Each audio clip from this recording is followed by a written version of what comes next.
Hey, let's get it. Y'all in here?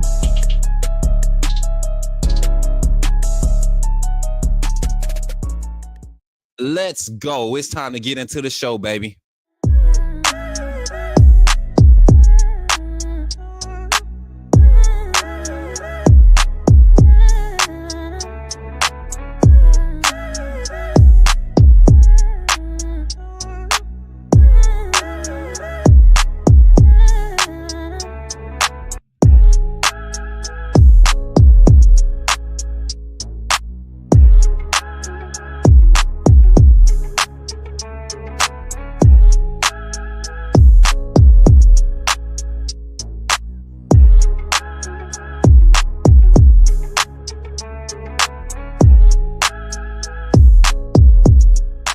Glad you chose to stop by the channel today. Just wanted to give you an opportunity to really become a part of this community here at the Coach Smook Network. We like to call ourselves the AAA family. The AAA stands for authenticity above all.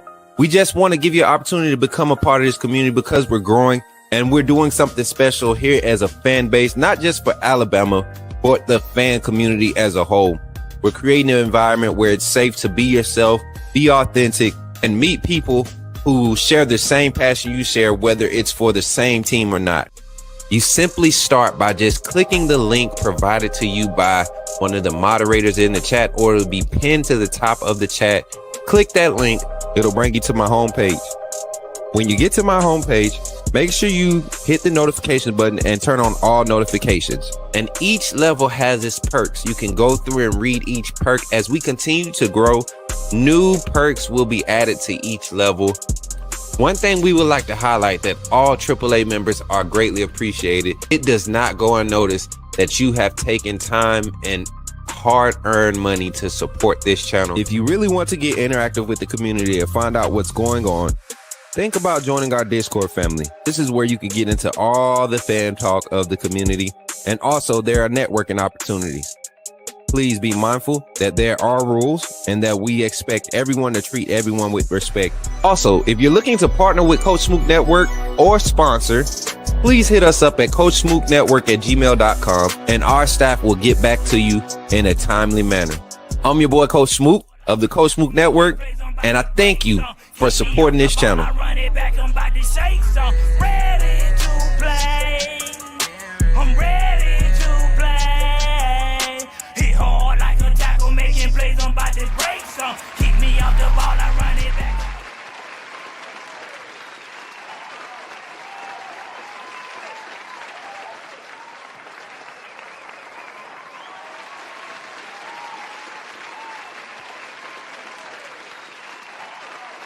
What's the feels, chat? I have not been asleep. If anybody's asking or wondering, I have not been asleep. I have not closed my eyes to even think about rest. Today is a special day, y'all. Yes, we are here. It's time to tune in. Let me turn my TV on. Let me get the TV on. I know the show just probably started. And if you're in the chat and you react and reveal anything before I do on the live stream or in the chat, you will be put in timeout. We want live reactions. Live reactions to the ranking reveals. Let's get it. Selection show. Here we go. I got it on. All right, boom. We got the audio. Let me get the visual. Let me get video. Oh yeah, do not super chat on today's stream. Do not super chat on today's stream. Do not. Let me put that banner up at the bottom. Do not super chat on today's stream. Do not super chat on today's stream.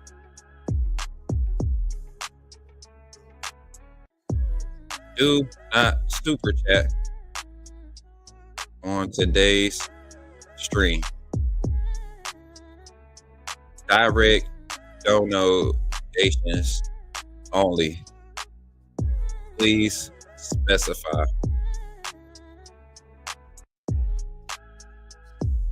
So that's Cash App, Venmo, and PayPal. links in chat. All right, there we go. All right, so check it out. This is my bracket. Myself and my team, we put it together. This is what we expect the bracket to look like here at the Coach Smook Network. And it's crazy because I was actually about to get ready to put one together, and then my brother Dwight, man, like I said, literally becoming the right-hand man of the network, man. He came in and he went on ahead and make it. So here goes the bracket right here. Check it out. What y'all thinking? Am I on to something here? Is it backwards on y'all screen? Is it backwards? Is it backwards, y'all? Or is it good? Talk to me, chat. What's good, everybody? Welcome in. Good morning. We got 111 in the chat already between all the platforms. Let's go. Y'all share it up. Let everybody know what we got going, man. We got, let me see, man. Who we got in the chat? I can't see the chat now. What's going on? Oh, it froze for me. Okay, let's get it. All right, so check this out. We got Kimberly in the chat. We got Doug in the chat. We got Derek in the chat, man. We got Jeff in the chat. What's good? I've been a Bama fan since 79. But that comeback from SMU killed Bama. Jeff, what comeback? What comeback, Jeff? Did y'all see a game that I didn't see? Did y'all see a game that I see? Like, did SMU win the conference championship? Because I thought you had to win games to get in, not lose them. And your strength of schedule, Alabama's strength of schedule, already had them ahead of SMU.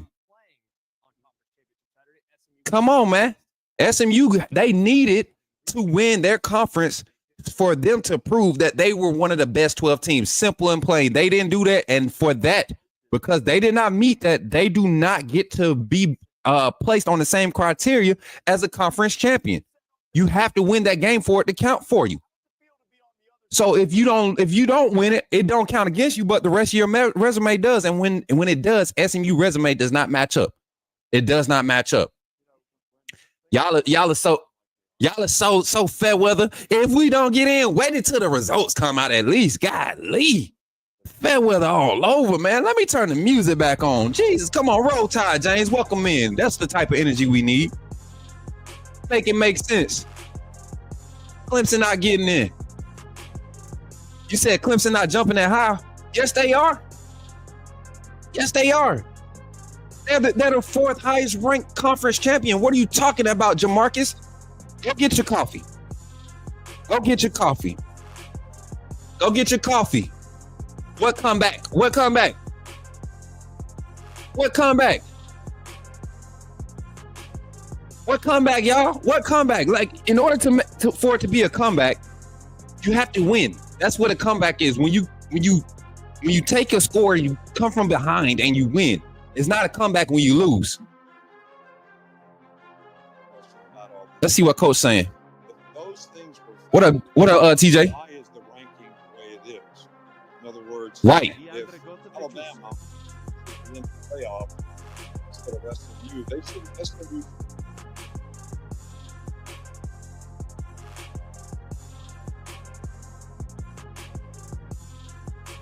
Right. Coach just said it.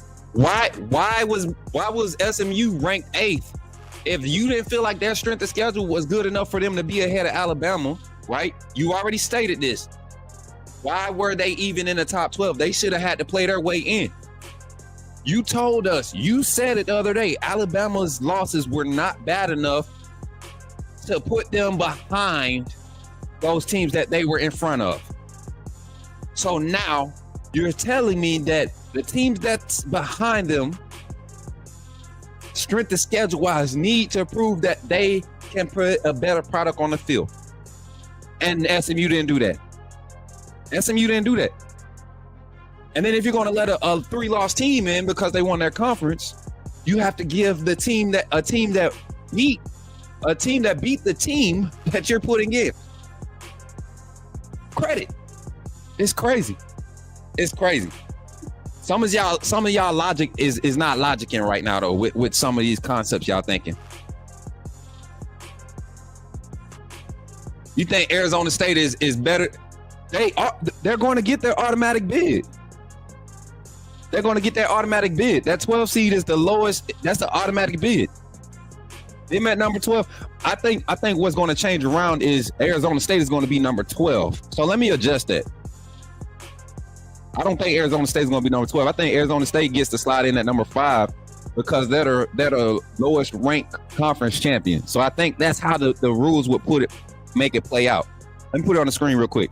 So right here, I think Arizona State would actually be number 5. And Notre Dame would end up pushing to number 10. What's that? 10? Or I think realistically for bracket purposes, this is how it's going to have to play out. Because okay, so check this out. I got a question.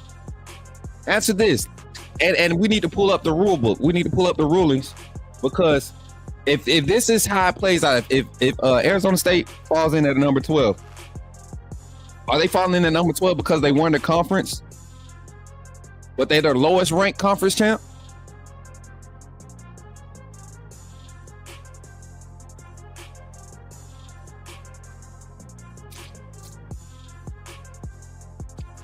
All right, what time is they gonna actually put the rankings in? Because I remember last year they did the same thing. They took like an hour to start talking about the rankings.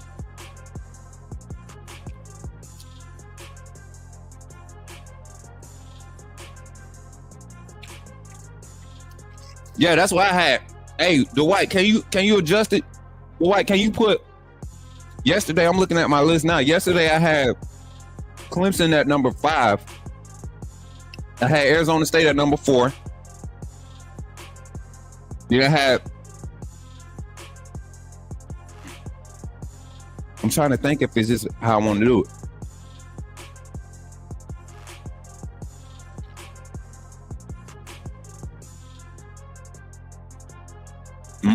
Oregon. We got Oregon. I'm sorry, y'all. I ain't ate. I ain't been asleep. I'm running off of 0 fuel. So this stream gonna be funny. Now y'all can't hear the audio, right?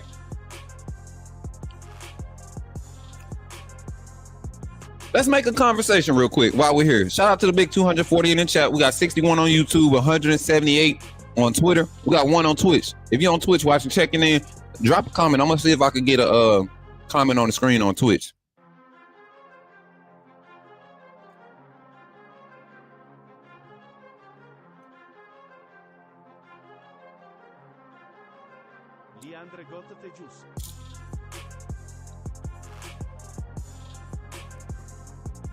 And see, everybody keep talking about the Carson Beck situation.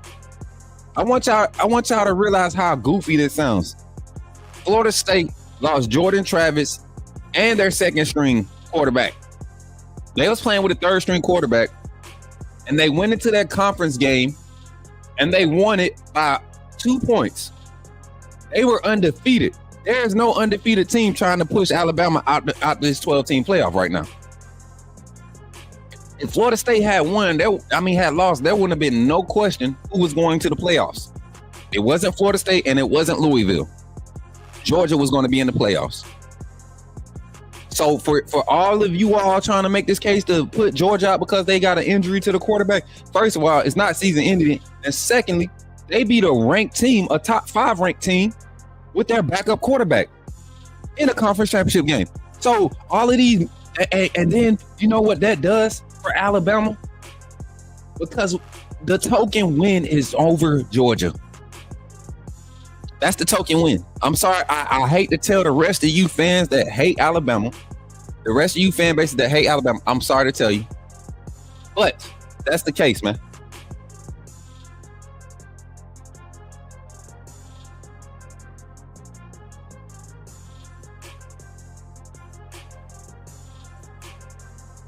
Oh, Boise State. It was a good run.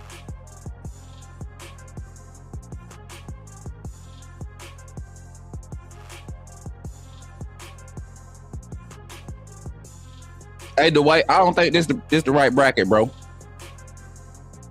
Let me know if we get a different one up.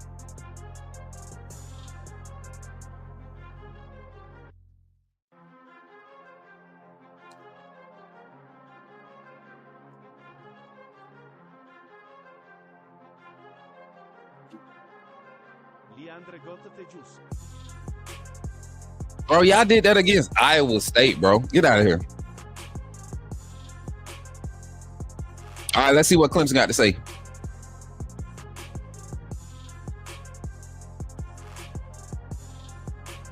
$225 boxes of pizza. Pizza sounds good right now. Somebody order me a pizza.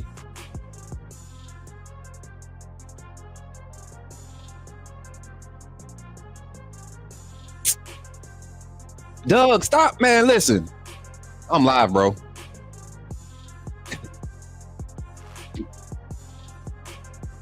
Let's go, man. I think we in. I'm getting a little nervous, but I think we in, baby. If you get nervous on a scale of 1 to 10, how nervous are you? On a scale of 1 to 10, how nervous are you, Bama Nation? I'm not gonna lie, I'm at about a 3. And then not being able to have no sleep, or not going to sleep last night, because we had a bang of a show. First of all, before we even continue in the show, I just want to thank y'all for tuning in. I want to thank y'all for tuning in last night. We had record numbers. The numbers were crazy. Take a moment to drop a share out there. And make sure you're liking the stream as you come in, but also share it, man. We had some crazy numbers last night. You had an 8, 9.5, 10. Oh, Derek. Don't make that. You had a 1, Michael. I said that until I started listening to, watching ESPN and some of these people that don't make sense because they're on TV or make you feel some type of way. But I listen to it and I'm like, it doesn't make sense. But I am on a 3 because you always leave room for human error.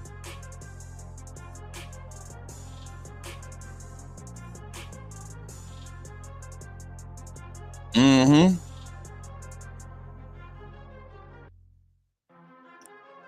Yeah, 3, 4, that's not really nervous. Y'all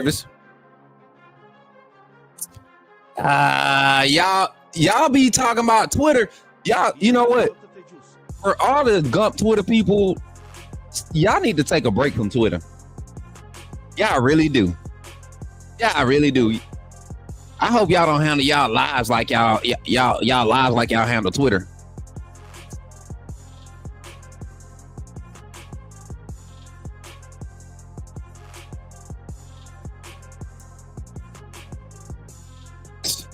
Y'all worried about Brett McMurphy posting it? We're gonna see. People do that, and then if that tweet gets deleted, I need everybody that's watching that tweet to screenshot it right now. I'm not gonna do nothing until I see the final results. My faith says Alabama is in. The criteria says Alabama is in.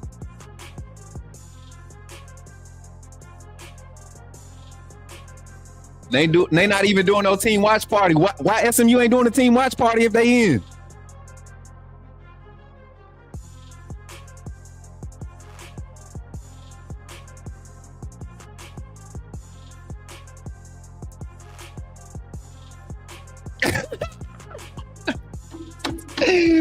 Why are they not having a watch party, bro?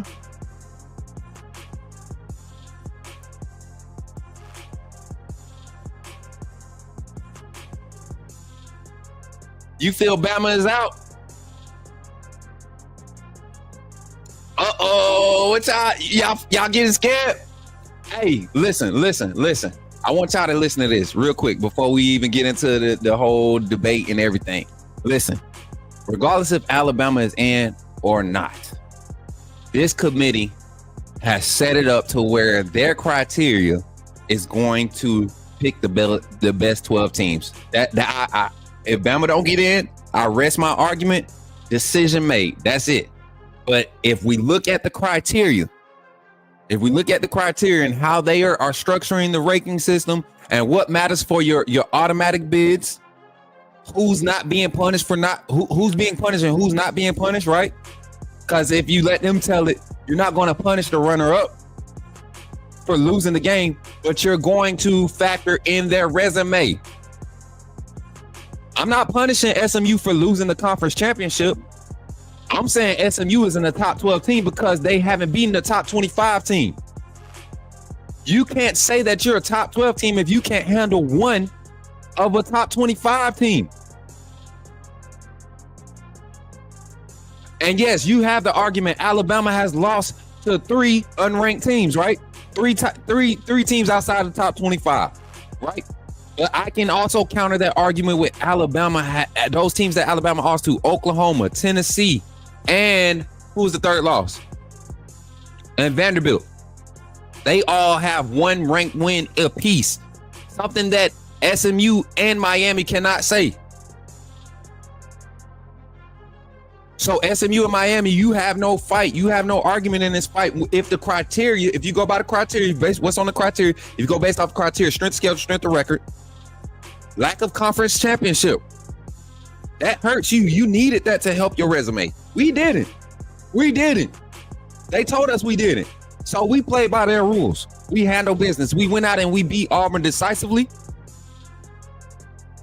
We finished the season 9-3. The number 4 team in the SEC, right? That's what we did. We handled what we could handle. SMU didn't.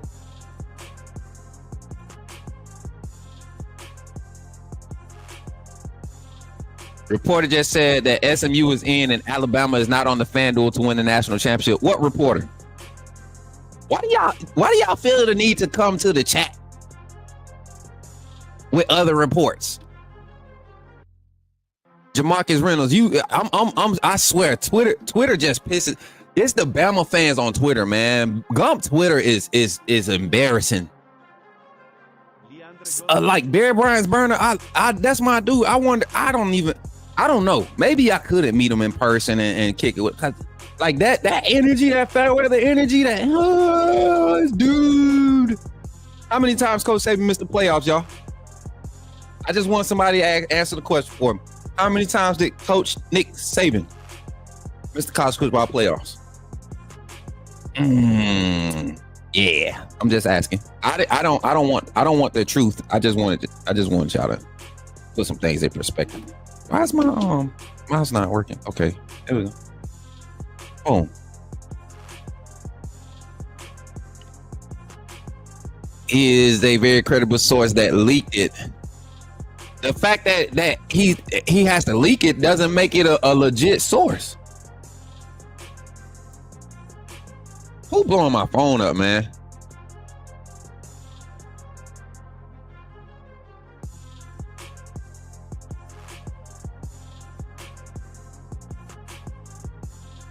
But yeah, so we waiting for the reveal, y'all. I can't wait, man. You know what? I'm not going to sit here and act like I know. I ain't gonna sit here and act like I know, but I hope to God that all of you Fairweather fans are wrong. I just wanna throw it in your face. I do, because y'all gotta start having faith. Because I want to see that energy change. I want to see I want to see the Roll Tides and this, that, and the third, and you know, I want to see that. Let's get it.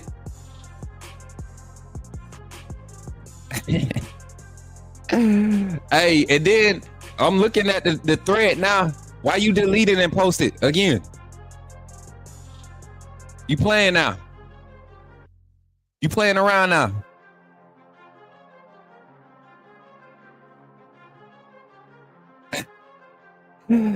Come on, man.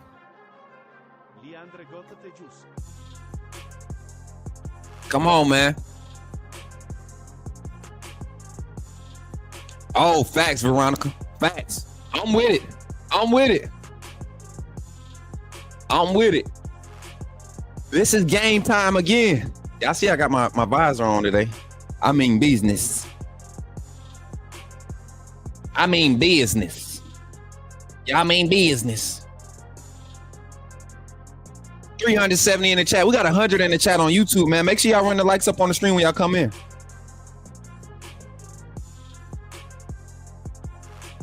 Okay, here we go.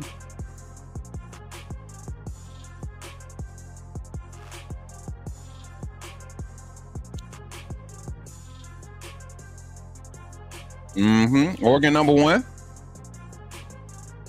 Hey, Jarvis, me too, bud. All right, y'all. Let me turn the music off. Georgia's number 2. I'm gonna turn the music off when it get close to the bottom. Nervous, oh nervous.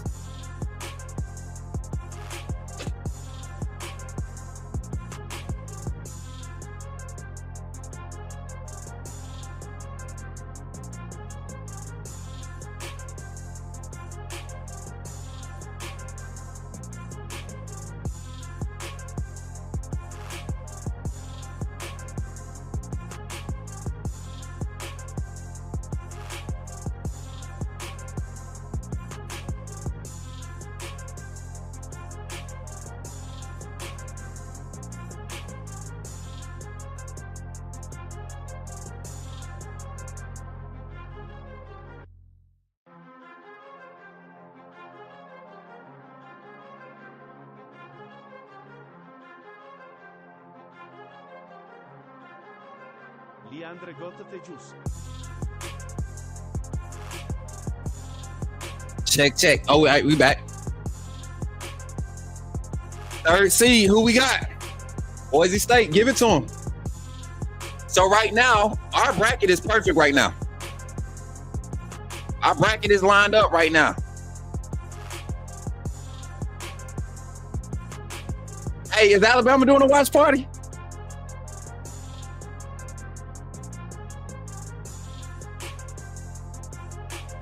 Let's see, y'all.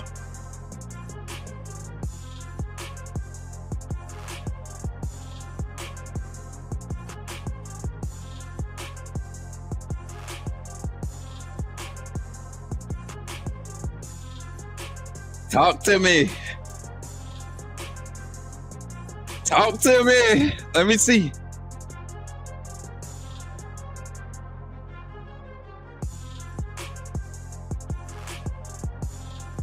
We in now. I'm getting some. I ain't gonna even pay attention to it. I'm gonna wait.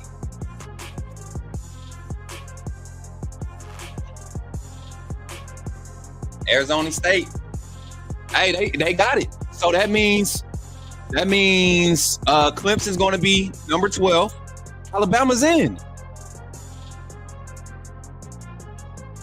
Alabama's in. That means Clemson got to be number 5. If they're not number 5, that means Notre. Oh man, we got to see. That are number 12. They number 12 ranked. Okay. Oh, we're in. We got to be in. They're ranked number 12.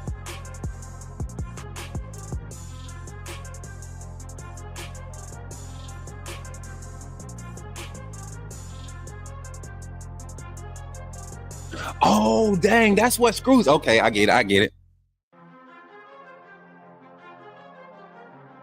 1 year deal. Yep, they making it make sense. Leandre Gotatejus. Clemson.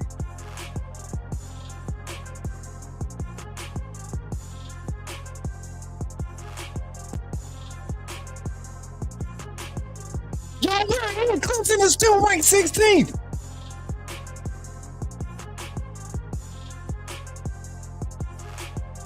Bro, we gotta be in. We gotta be in, chat.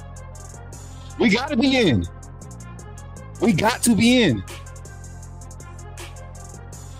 We got to be in. Prayers up, y'all. Come on. I might get copyrighted. No super chats, y'all. No super chats. I gotta let y'all hear this.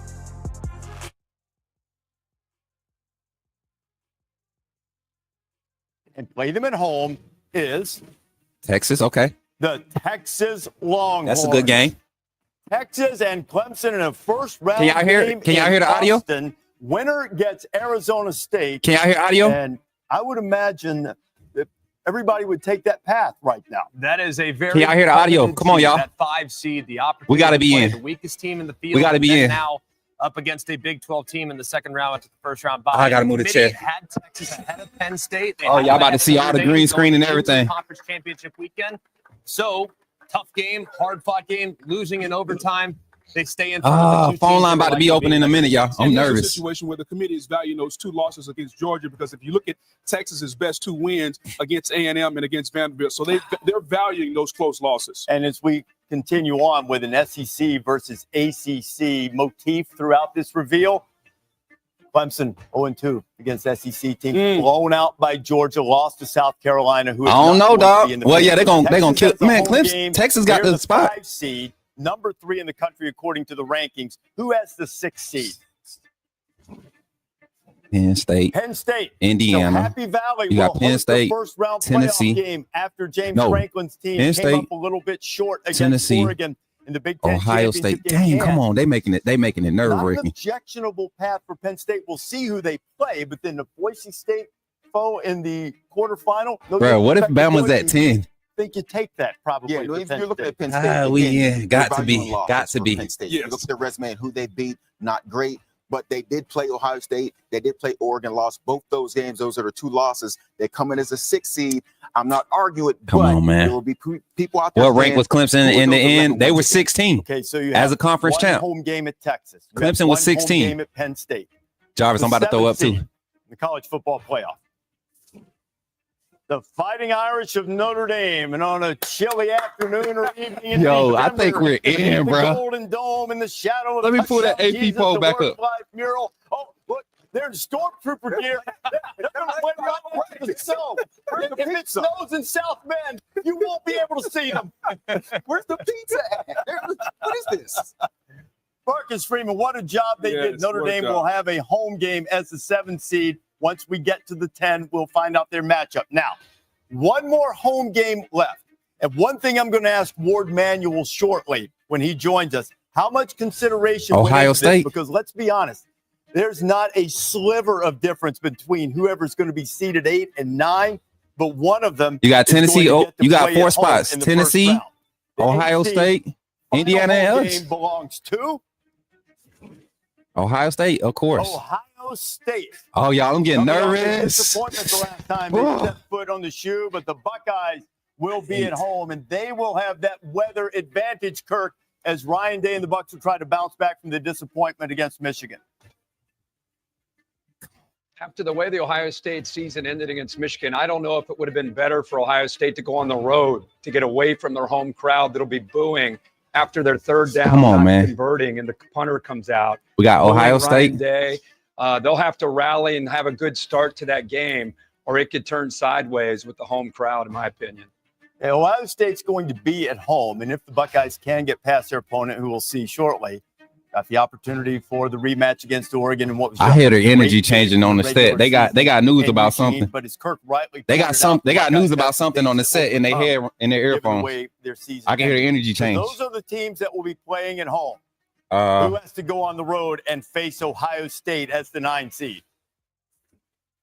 The Tennessee Volunteers. And Big Orange really hoping that they were going to get a home game. Instead, they'll travel not too far away and go to Columbus. And the fact that they didn't get a home game, I wouldn't be disappointed seeing the way that Ohio State hasn't stopped the run. We know that Tennessee's going to run the football with Dylan Sampson. So all things being equal, if you're Josh Heupel, you got to feel pretty good about going to Columbus. Yeah, I think if you're Tennessee, you probably like the opportunity. You like the matchup. Yeah, Every Clemson team is you play 12 gonna seed. Be tough. But the one area that Ohio State has struggled with. So wait, if you're telling me Clemson is the 12 seed, Tennessee's team, then that their means you're defensive front. putting in So I the think team that matchup lost to will them be ranked higher than fascinating them. to see if Ohio State's That able makes no to solidify sense. here before this first round game. If SMU gets in, you're telling me Reese, I think it's interesting to look at that next game, right? The winner of that game, we were talking earlier about. I'm telling y'all, it Texas would and not make Clemson sense playing if they got Arizona Clemson State, as the number that being 12 potentially seed. a coveted How the position. team that Talked about they all year, that 5-hole. beat Look going to at be ranked Tennessee, ahead of Ohio them? State, who they match up with, the winner of that game. That's pretty exciting to look at that game. Potential rematch. What was with SMU's Oregon rank coming and into Ohio this State, or week? Tennessee gets a shot to take on the number 1 team throughout the year. You know, it could be, that maybe we talked about the 5 seed being coveted. As I look at the way this bracket's unfolding, maybe it's going to be 6. Maybe it's Come 6. on, man. Let's go. 9 games. Come on. We don't The care. 7-10 matchup in South Bend. The Fighting Irish will take If on SMU was 8, in-state battle. Signetti wanted a home game. I don't think he had much of a case for a home game, but he doesn't have to travel too far. as the Hoosiers for a remarkable season. They go up to take on the Irish. You talk about two different teams, Indiana and Notre Dame. Notre Dame with their run game. Y'all about to get a raw reaction. Are we in? The running back. Are we in? I don't want no reactions in the chat. I swear. If I'm not even gonna look at the chat, I'm gonna take the chat down. I'm not looking at the chat. I'm not looking at the chat because I ain't gonna do right. I already know somebody ain't gonna do right. Battle. I don't see that one a lot over the years, you know. Now forced together by this new 12-team bracket. Notre Dame. They're gonna do the second team out first and first team out. Georgia in the quarterfinals. So one spot remaining. I think we pretty much know the two teams it comes down to. Does it come down to Alabama, which has win-loss versus over 500, or SMU? What kind of scale is this? Anything that ugly on its resume, but they also don't have anything that really stands out as a punctuation mark of something that would put them into the field. You see the key wins being Louisville and Duke. I'm not looking at the chat, y'all. I'm not looking at the chat. Three teams I'm going to react. A ledger that will be ranked in the top 15. We're going to do live reaction. Rankings. Huh? I think the biggest I don't know what to do. Coach Saban was talking about. You look at the key wins for Alabama. Come on. The key wins for SMU. Come on, Bama. Being Louisville, Duke, Pitt. TCU. If we in, we making a run. There is a mile apart in having to go through those schedules. I'm nervous, y'all. I know that I'm dragging. My nerves bad. Y'all don't know what to do. Do I need some hand sanitizer? There's no right answer here, but there are downsides to both answers because SMU played in a conference championship game. Alabama has a couple ugly losses. But you got to choose one of them. And they're going to get criticism either way. To take on Penn State and the final spot in the college football playoff. Who is it? No. The SMU Mustangs hold on to that final spot. Dang. And edge out Alabama. So it will be SMU and Penn State as the 8th. Roll Tide, man. No. No. Why?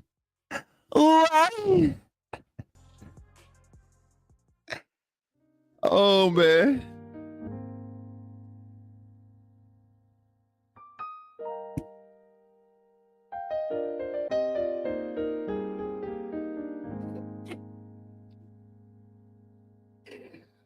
Oh, man.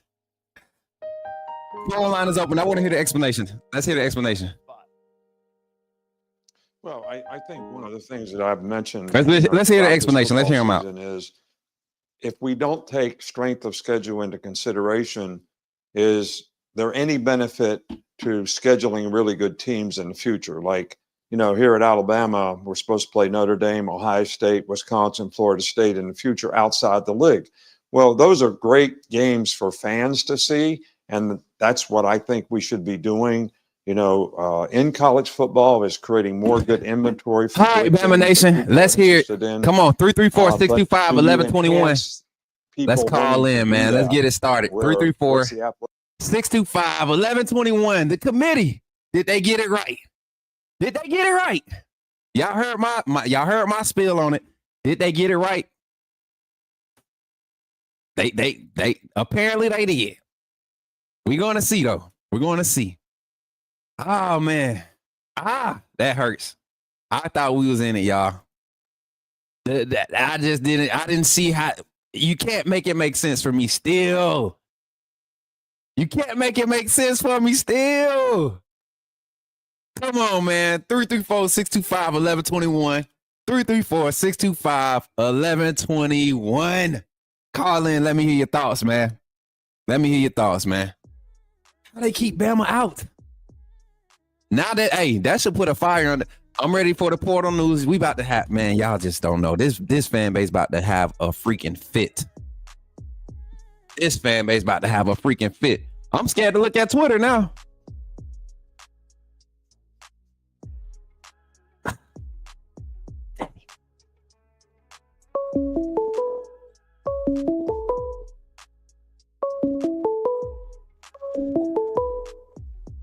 Folks, call on the line. Who we got on the line? 850. Call from. Well, conversation, man. Put me in the game, so. Who? To accept. Yo, blunt conversation. Okay. Yeah, phone line open, y'all. 334-625-85, 625-1121. 334-625-1121. Y'all don't, bruh. Do not be blowing my phone up complaining about these rankings. They took our script away, y'all. They took the script away on Twitter, y'all.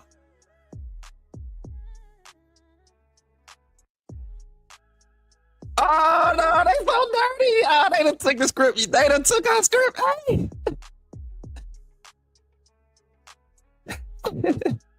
On Twitter already. That's messed up, man.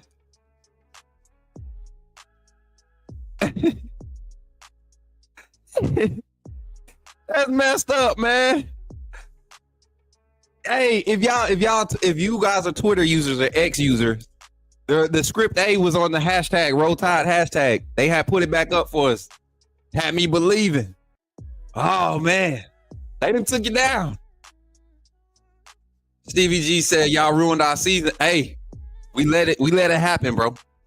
We let it happen. It is what it is, bro. It is what it is. Texas got the best spot. Yep. We let it happen, man. We let it happen. Alabama has nobody to blame but Alabama. But at the same time, man, 9-3, I still tip my hat to this staff. I stand by everything I said with this staff, this team. To go through what we went through this offseason and to be where we were, to even be in the conversation, I am proud of this team, and I'm glad. I'm happy and excited about the future.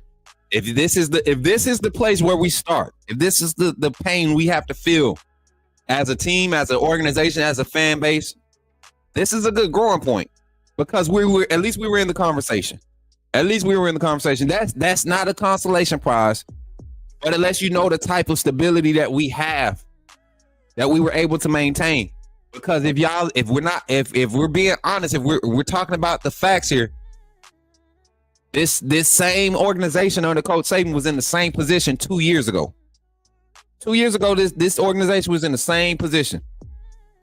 So I just want us to take a moment and appreciate that this coaching staff has us in the same position as Coach Saban and his staff. We haven't regressed. We have not regressed. We're in the same position, which anytime you have transition, anytime you don't regress while you're moving pieces out, restructuring things, anytime you can maintain stability, you're in a good spot. So that's the realistic approach. Now the fan approach, what the f***? What the f***? What the f***? Jesus, help me. I'm sinning because I'm pissed the f*** off. I need you to come and fix my mind because I'm pissed the f*** off. Make it make sense, Jesus. Make it make sense, Jesus. Call the phone line, man. 334-625-1121. Oh, man. Let me go check out Twitter while I'm waiting for the phone line to go off, man. I know they going off. I'm about to get some hot content off of Twitter. Got a call on the line, 850. Call from. Blunt conversation put me in the game, coach. Yo, blunt conversation, you in the game, man. What's good, my brother? Man, I'm heartbroken, man. Me too, man. I'm hurt. But I understand. You know what I'm saying? I understand. Like if we're gonna be all the way honest about it, it's our own fault. We shot ourselves in the foot. We should have won them games. But I will say this: they got to put bigger emphasis on the strength of schedule because that's what I don't like. Because when you look at these teams that they got in, you look at the Boise, Arizona, and stuff, look at their strength of schedule. That I don't like how that plays out because we have tougher schedules, we playing tougher teams, and they're not. So they're basically having a cakewalk. And y'all are basically rewarding them for it. But you're going to penalize us for having multiple losses, shall I say, but to better, because we're playing better teams. That's what I'm basically trying to say. And I'm retweeting Nicole Kublik right now. He asked how we feel about it. I don't like it, but I understand it, man. And for the exact reason why you said there is no reason why we should drop a game to Oklahoma, right? Right. I could understand, Vandy. That's a surprise game, trap game. They had a week to prepare. I mean, all of these teams had bye weeks before they play us. We're not putting excuses on the board, but games where you should have went and handled your business, we did not. And that's us. That's on us, man. That's our team. That's our players. That's our staff. And they went into this weekend understanding that. And I don't look at it as our problem to be in this position to have our hopes up this high, because we fit the criteria, what they said they needed to say that we were the best team, one of the best 12 teams in my eyes, in my understanding of it and their interpretation of the law. Right. But apparently a team that can't beat a top 25 team and their conference strength of schedule is overall ranks number 5 in all Power 5 conferences. That in itself should not have given.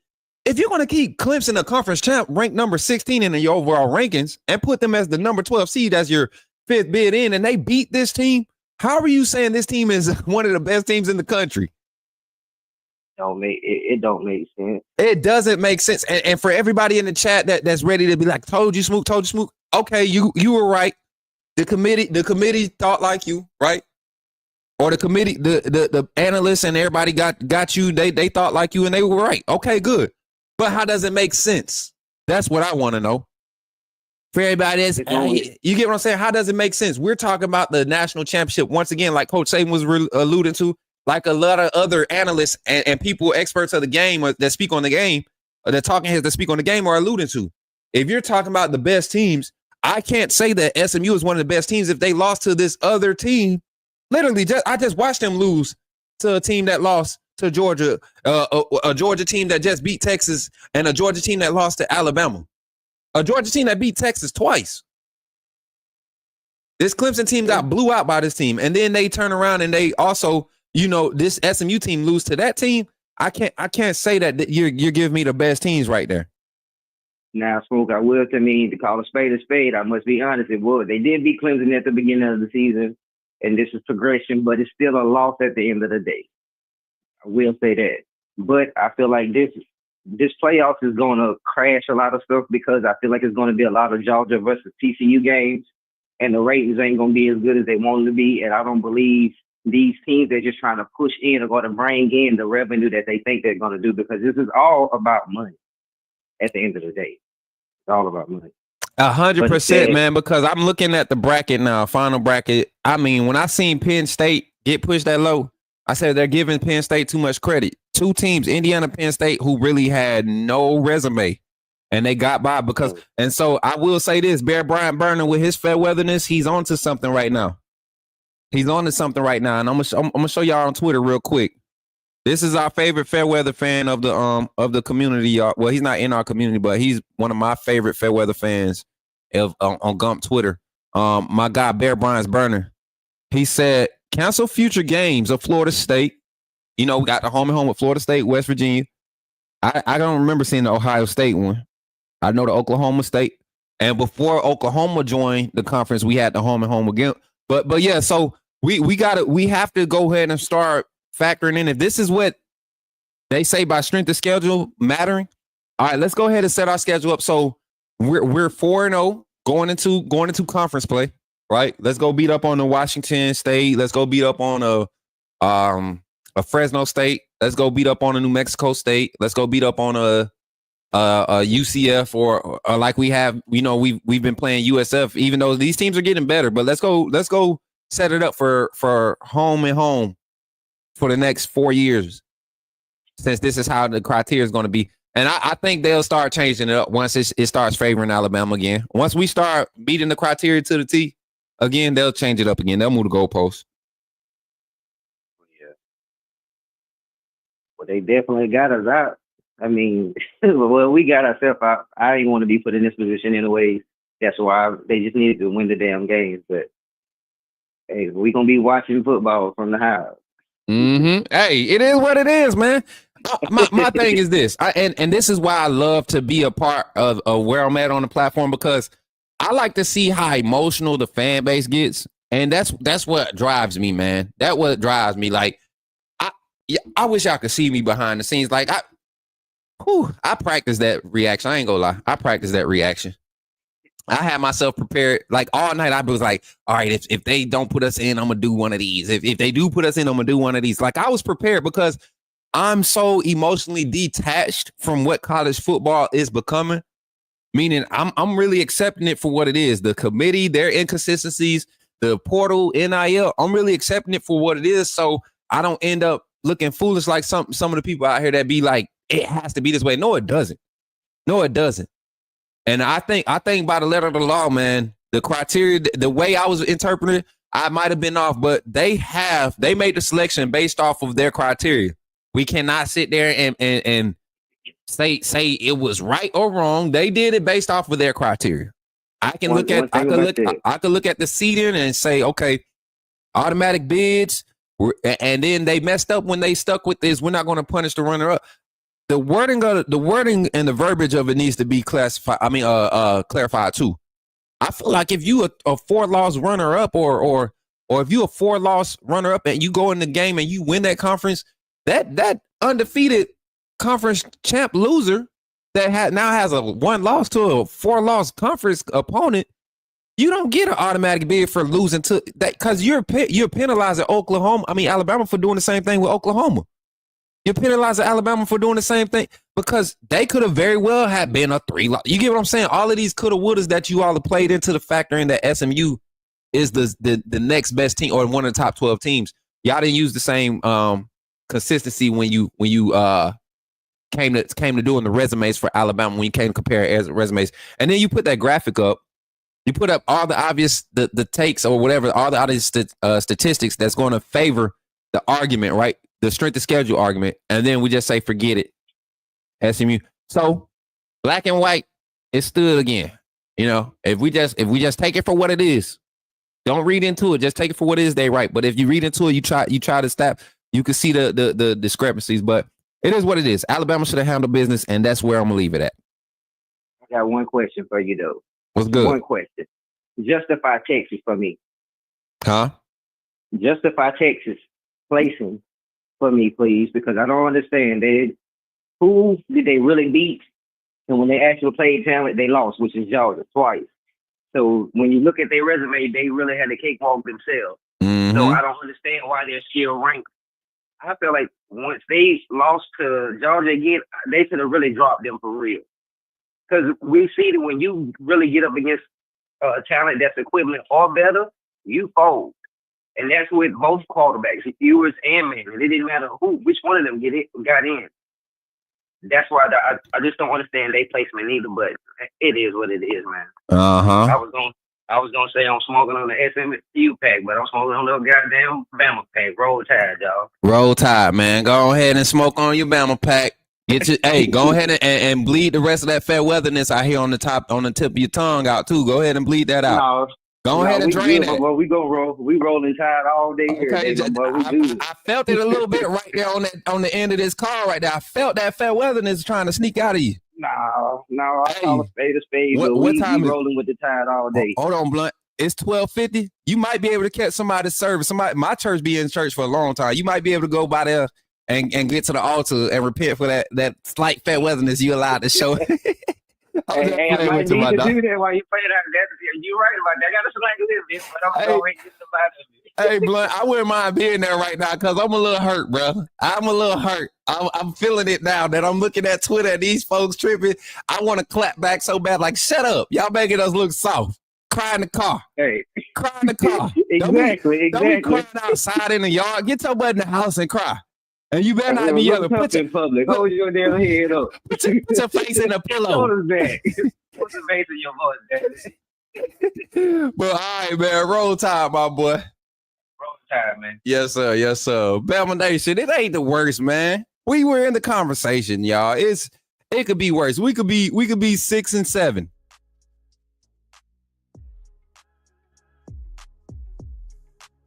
Crickets? Okay, yeah. I'm just saying we could be 6-7, y'all. Who talking crazy? Who talking crazy? Almighty Hurricane. Don't come in here. You ain't even in the playoffs. You remember Hurricane? I thought you was getting the playoffs. You ain't showed up since your team got whooped by Georgia Tech. Leave him in here. Leave Hurricane in here. He fair weather.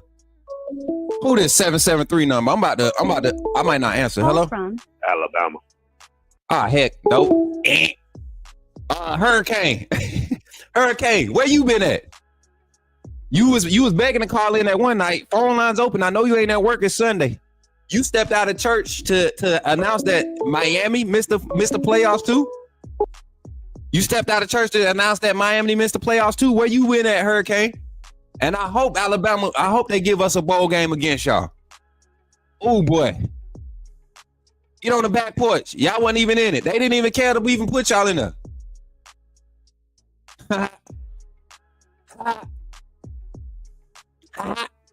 Who you got, Shawnee? Did you get this weirdo? Who is this guy? Colonel. Who is this? Let me see. Is that Colonel trying to get slick? Hey, Jason. I don't know if we run the table, but I'd say we're a more prepared team. I just can't put my mind past how much improvement we were showing, and then like you just see a drop off, and then we come back as if it never happened, as anything never happened, right? And then we show back up. Like it was so inconsistent, and you can tell it was just a lot of obstacles that we had to overcome, man. And to be in the conversation, man, I'm not a sunshine pumper by any means. I'm a realist. Being a realist, you sit there and you say, man, we lost a whole coaching staff. We lost 14. We lost 9 starters to the portal, 14 total players to the portal. We lost 17 players, or was it 11 players to the draft? So you basically lose both sides of the ball. You bring in a new staff, basically a new team, and you going to 9-3, and you're almost in the playoffs, man. We were there. Call from Zach Willie to accept. Yo, Zach, what's up, man? You in the game? What's up, Coach? Not much, man. Over here, just trying to take it all in, man. We missed. We missed. We did miss, but that's okay. I mean, if we would have taken care of business, we would have gotten in. But you leave it up to this wonky Big Ten pumping committee, then you get what you get, and they didn't want another FSU situation where SMU threatens to sue ESPN and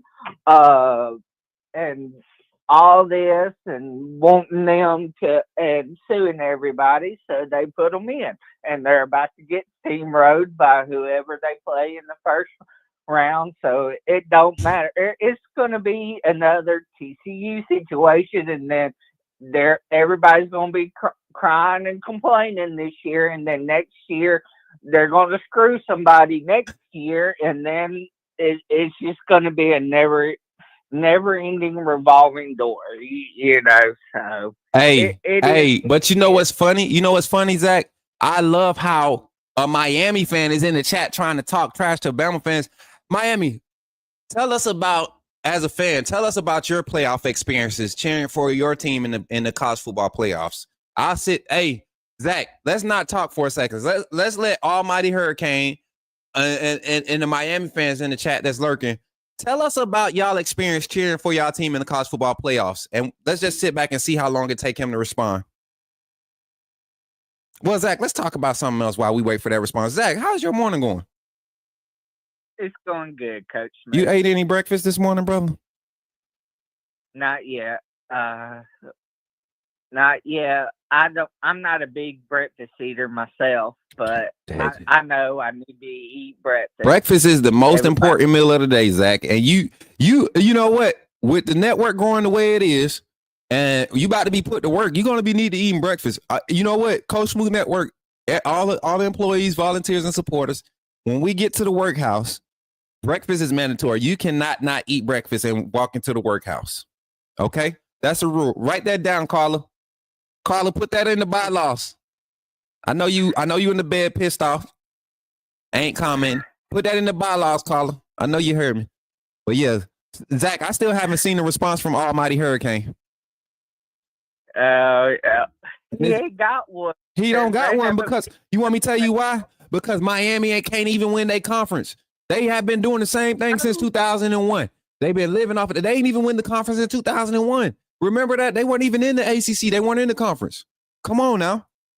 Stop it, Miami. Right. He said, "Oh, they're crying." Yeah. We just asked the question. Ain't nobody crying. We just asked the question, Almighty. When was the last time? We just want to know. We want to share an experience. We want to relate to you.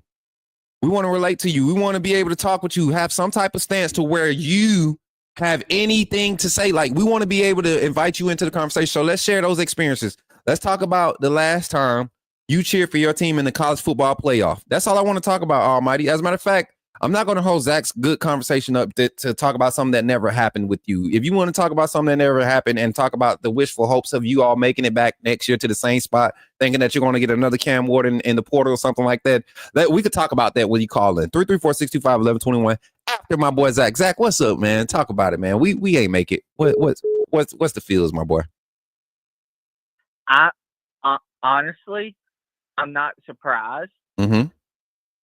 And like I said last Tuesday, we don't deserve to be in, but it was looking like we was going to get in because our strength of schedule. Mm-hmm. But, you know, and we didn't. Big whoopty freaking do. We got next year. You know, we didn't uphold our end of the bargain to get in. So we don't deserve to get in. Facts. And it's that plain and simple.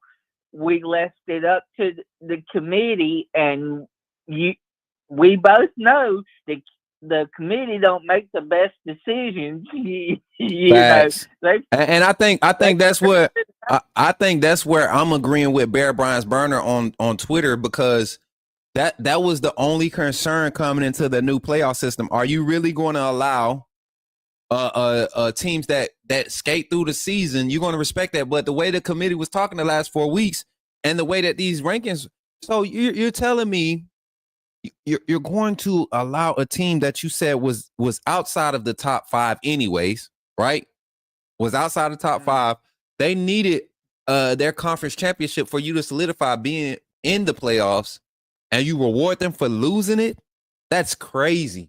That's crazy. That doesn't say you're a better team. No matter how you played that game, you lose that game, it doesn't say you're the better team. You need to win that game to say I'm better than you. That's what being better than the other team means, or being better than the teams on the plate. You gotta say I beat you, or I beat this team that beat you, or this team. Like, something has to line up to where you're the winner in the outcome, and that isn't the case for SMU. That isn't the case for Indiana. That isn't the case for Penn State. Shoot, that ain't even the case for Texas. For Texas, I mean, and that's what we're saying, man. That's what we're saying. So, like, if it was automatic bid for your conference champ, I got you. Your top 4, your top 5. There got to be some type of stipulations around this, man. Get your automatic bids, cool, but those automatic bids shouldn't be the first round bye. That should be, come on, send your, give you, like I said yesterday, here's the format. If everybody want to listen real quick, here's the format. Let's say we keep, we keep the regular season. You get your 3 cupcake games before, let's say, semi preseason, your preseason games where they're not conference games. So you get your out of conference games, weeks 1 through 3, everybody on the same schedule. You play your cupcake game, paying the check to somebody. You do your big conference weekend matchups, ACC, Big 12, Big 10. Yeah, and then you go to next week, do the same thing. First 3 weeks. And then after that, strictly conference play. 7 conference opponents. We should end up with 10 regular season games. Your conference games give you an opportunity with 7 of them. You can't end in a tie. You can't end in a tie. You get an opportunity to make sure that you have teams ranked accordingly. Your first play team, right, at the end of that 7-game conference schedule, whoever has the best record, whoever's in first place, they get the first round bye. They get the conference title. They get the first round bye. Your second and third place teams should be playing for that spot. Your second and third place teams in that conference should be playing for the next playoff spot available, that at-large spot. So if you're going to have an at-large spot in the first round or at-large spot for the SEC runner-up, team, your second place and third place SEC teams should be playing for that title. Not your first place teams that if they go in and lose, they gotta they're going to be punished for losing the conference game that they showed that they were the best team in the conference. Right. So if we think about it on that logic, and I know I ran around the bush around it because I didn't write it down, but we're going to get a map up for it one day, and because that's what makes sense. That keeps your conference championship, not necessarily the game, but it keeps your conference championship, the title. It keeps it worth something. It keeps it, the importance of it, because you want to win your conference games. You want to go undefeated. You want to win all your conference games throughout the season. You don't have to play a game to say, I'm the best in this conference. Right. And I mean, and Texas should have ran away with the game yesterday. Georgia should have ran away with the game yesterday. It was such a sloppy back and forth game that it didn't really, in my opinion, neither team looked like a playoff team. Zach. Oh, man. We got crazy questions on Twitter. This is for you, and I want you to answer it straight up, Zach. Okay. Sword Soul on Twitter says, let me go to it. And this ain't fair weather. It's just over. It's like, this is the type of overreaction stuff. Like, how's this a thought? Smook, is it fair to say that the board's free trial year is over and we can be more critical next year? Like, how's that a thought? What more critical of 9-3 can you be? Like, there's small things that can be fixed naturally, right? Get players to tackle this, that, and third. Offensive coordinator. I mean, more consistent. But how more critical can you all be as a Fairweather fan base? How more critical can you be? You all have been putting this man to the cross since he kicked off. Since Western Kentucky kicked off. And when he does what you want to do, he's great. When he faces some adversity and doesn't come out on the top end of it, he needs to be fired. So how more critical can we be? Come on. In my opinion. Yeah, go ahead, Zach. In my opinion, we've been more critical of him than we ever were of Saban. You know, and yeah, Saban was a great head coach for his time. And in modern day, Saban ain't what he once was, so he retired. Okay, now we bring in a coach that's more hip to the times and a better coach for this day and age of college football. And we go 9-3, and you want him fired after the first season because we went 9-3. Make that make sense. Make it make sense, Zach, because if I'm being critical, I'm looking at a situation where we were, 10-2 last year, right? 10-2 last year, yeah. And in 3 of those games, we won 3 of those games by 6 points or less. I want people to remember that. In 3 of those games last year, we won those games by 3 points or less last season under Coach Saban. And we turn around and we add more strength to our schedule. We actually play a tougher schedule based off the strength of schedule from last year. Start season strength of schedule last year compared to this one. Last year was 46. Start strength of schedule this year was 19. So and you're doing this with clearly a whole new, like everything. You're not coming in with the same assets, guys. System, everything has changed, and we go 9-3. How much more critical can I be? I really don't even know what we're capable of yet. I've seen flashes.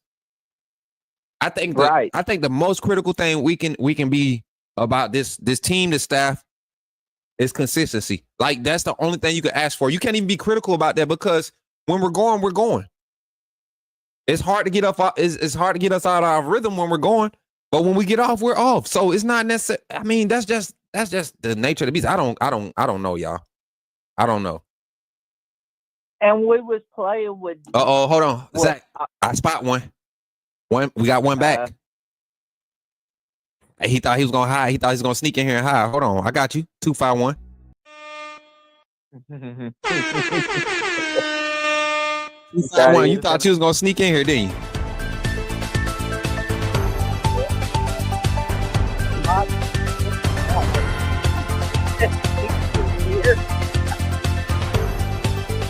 251. Nah, 251. I seen you. You ain't slick. Try to sneak in the back door. You ain't got no wristband. It's easier to see the ones without the wristband, boy. Where your wristband, 251? That's why you got caught. That fair weatherness. I smelt you. I ain't even see you. You know I got these thick glasses. I smelt you with that big old nose, that fair weatherness.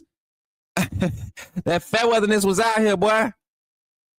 That boy tried to sneak in here. Zach 251 Media tried to sneak in here with his fair weatherness. He ain't even try to put no jacket on to cover up that old stanky fair weatherness. He just walked in like he belonged in here. Yep.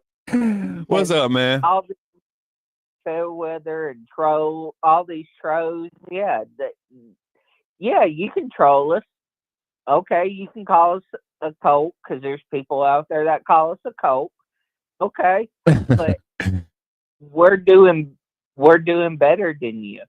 Yeah. You know, we have probably one of the best podcast shows on YouTube, in my humble opinion. You think so? And I think so. Bama fan, respond to this. This is why I like our show. Respond to this, Zach. Bama fan 95 says if Clemson would have stayed on their neck, we would have made it in. No, it doesn't matter. See, this is what y'all get out your emotions, Bama fan, and go get a wristband. Go get a wristband. But this is what y'all emotions want to allow y'all to see. The fact that they still have Clemson ranked outside of the top 12 on rankings, they're honoring giving them this is the instability. They're honoring giving them the conference championship. Right? Automatic bid. Right. I can understand that. I can understand getting an automatic bid. But if you, as a conference championship game to a multiple loss team that was not even in the top 12 rankings to begin with, meaning not your seeding, but your ranking. People get this confused. We look at that playoff bracket, we look at seeding, and then we look at rankings. Rankings and seedings are two different things. Right. So if Clemson, SMU, and Miami, well, SMU was your eighth, your best team out of your conference at that point in time was at number 8. And if we follow the history and the path of drops after a loss for ranked teams in the top 10, it's 4 spots, no matter who you lose to. It's 4 spots. If that's the case, SMU drops to 12. I mean, that should have been the only movement. That was the only movement made sense. And then you decide out of Miami, SMU, who gets in. Arizona State earned theirs. They won their conference. They needed help by winning their conference. They needed that help. They weren't going to get in if they had lost. No. Iowa State wouldn't have needed help. Who Arizona State played. They had to win the conference to get in, you know. And Clemson's still ranked outside of the top 12, people. You know, yeah, they got their automatic bid spot, but if you look at the rankings, they're still ranked 16th. They're not even in the top 12. Hey, y'all, shout out to our fellow Bama cover reporter, team reporter, and insider Mick Gillespie just texted me and said, I can't believe we didn't get in. He said, I can't believe we didn't make it. I said, it's all good, man. It's all good. See, and it's to me, the fact that we are in a position to have these hopes of getting in, that tells you that some of y'all are really, really, really not true fans, because if you was writing us off before today saying we don't deserve it, don't come complaining about the strength of, don't worry about it. Like, why are you even talking about it? You didn't want us in the first place. You got your wish. You got your wish. Stop talking about how inconsistent the committee is. I don't care. The committee set precedents. They put us in position to give ourselves a chance. We put ourselves in position to give us a chance, flaws and all. Somebody in there said, this doesn't look better than this. And they put Bama and SMU. Shoot, hell, the way that felt, I felt like, and I told y'all before they even announced it, I heard the change of energy. It was like you could tell that you can hear Booger breathing on his mic change. You can hear Reese, like everybody that knew when they got that doggone note or that call in their ear and their headset, you could tell they had figured out. They would just waiting to start getting into their explanations and everything. You could tell. Yeah, and everybody. SMU Hey, Quentin J said UGA was left out last year. I know the feeling.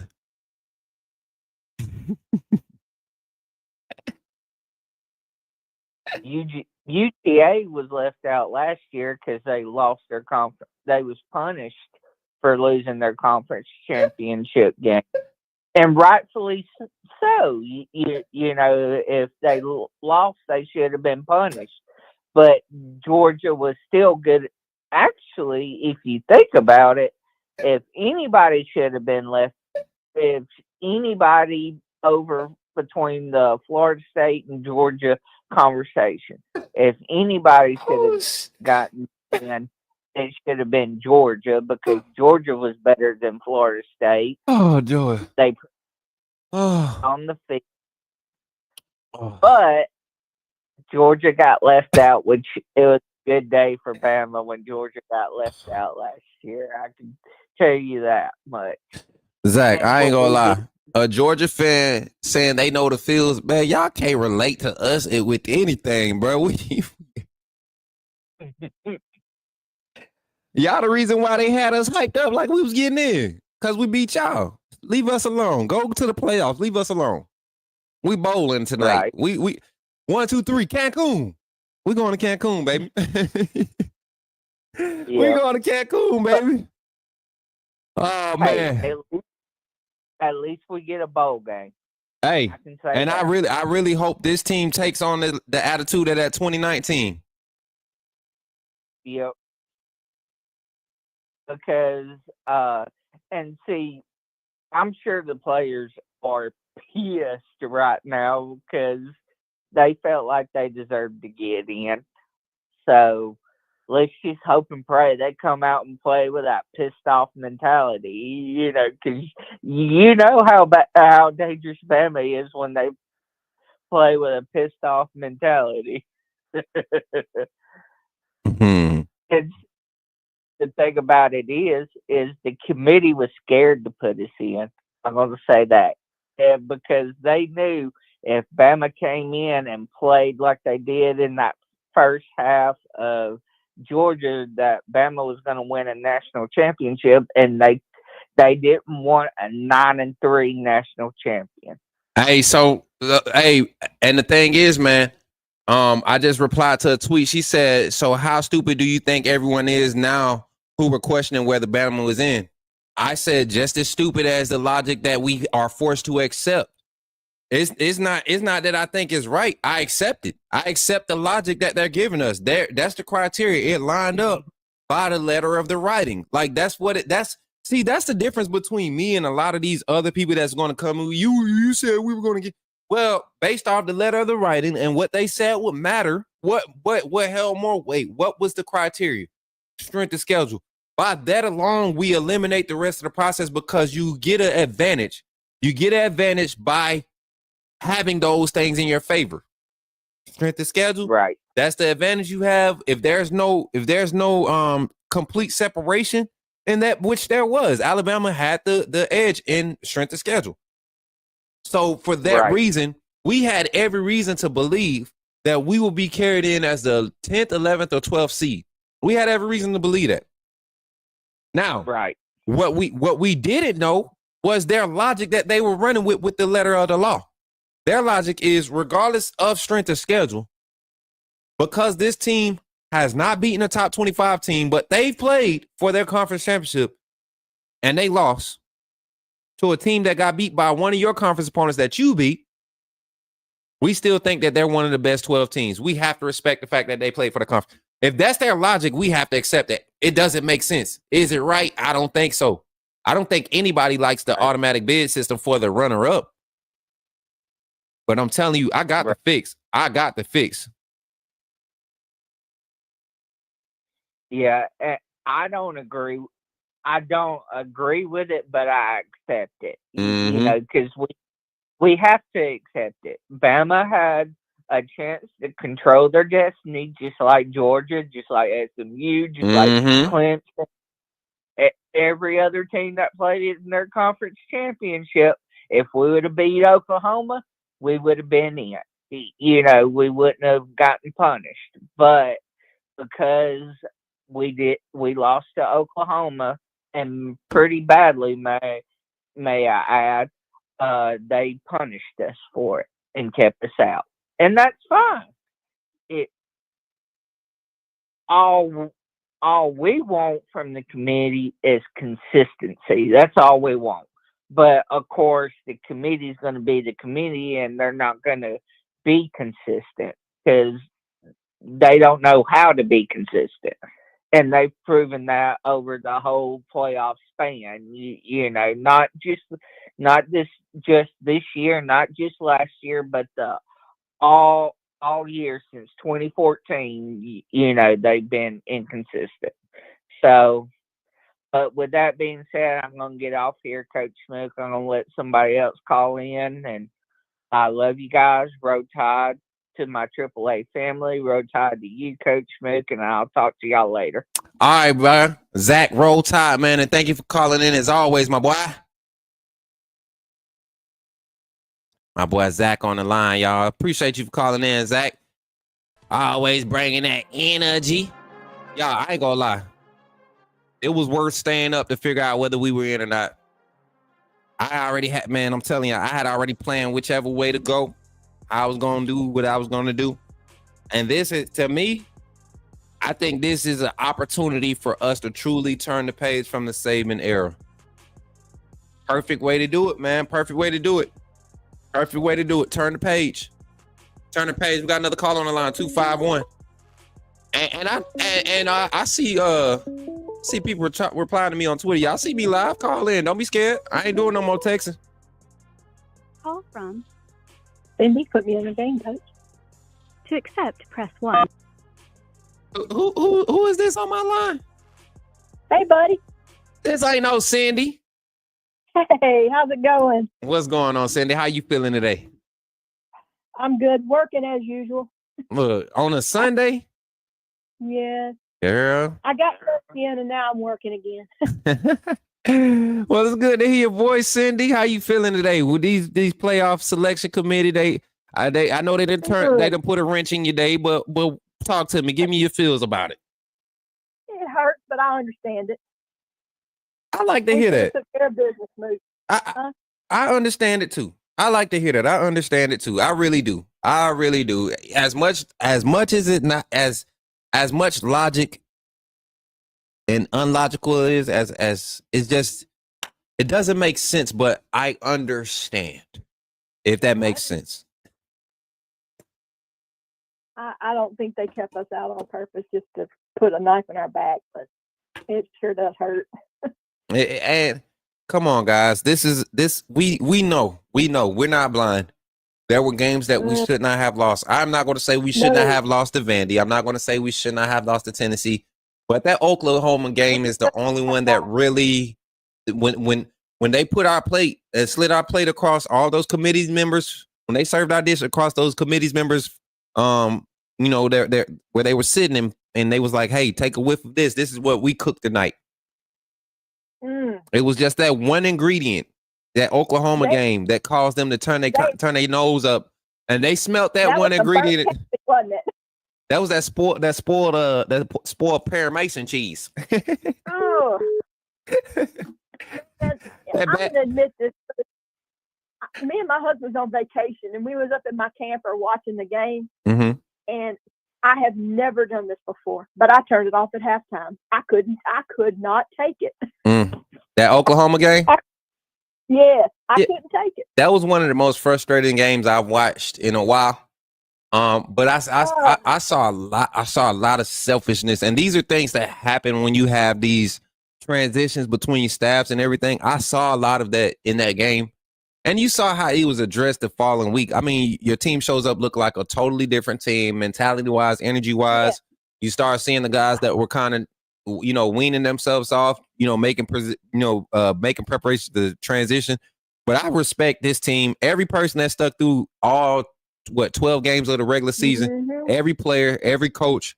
I respect this transition. This was probably, I can't think of another transition on this level that impacted college football on this level, like a coach, like Coach Saban's retirement.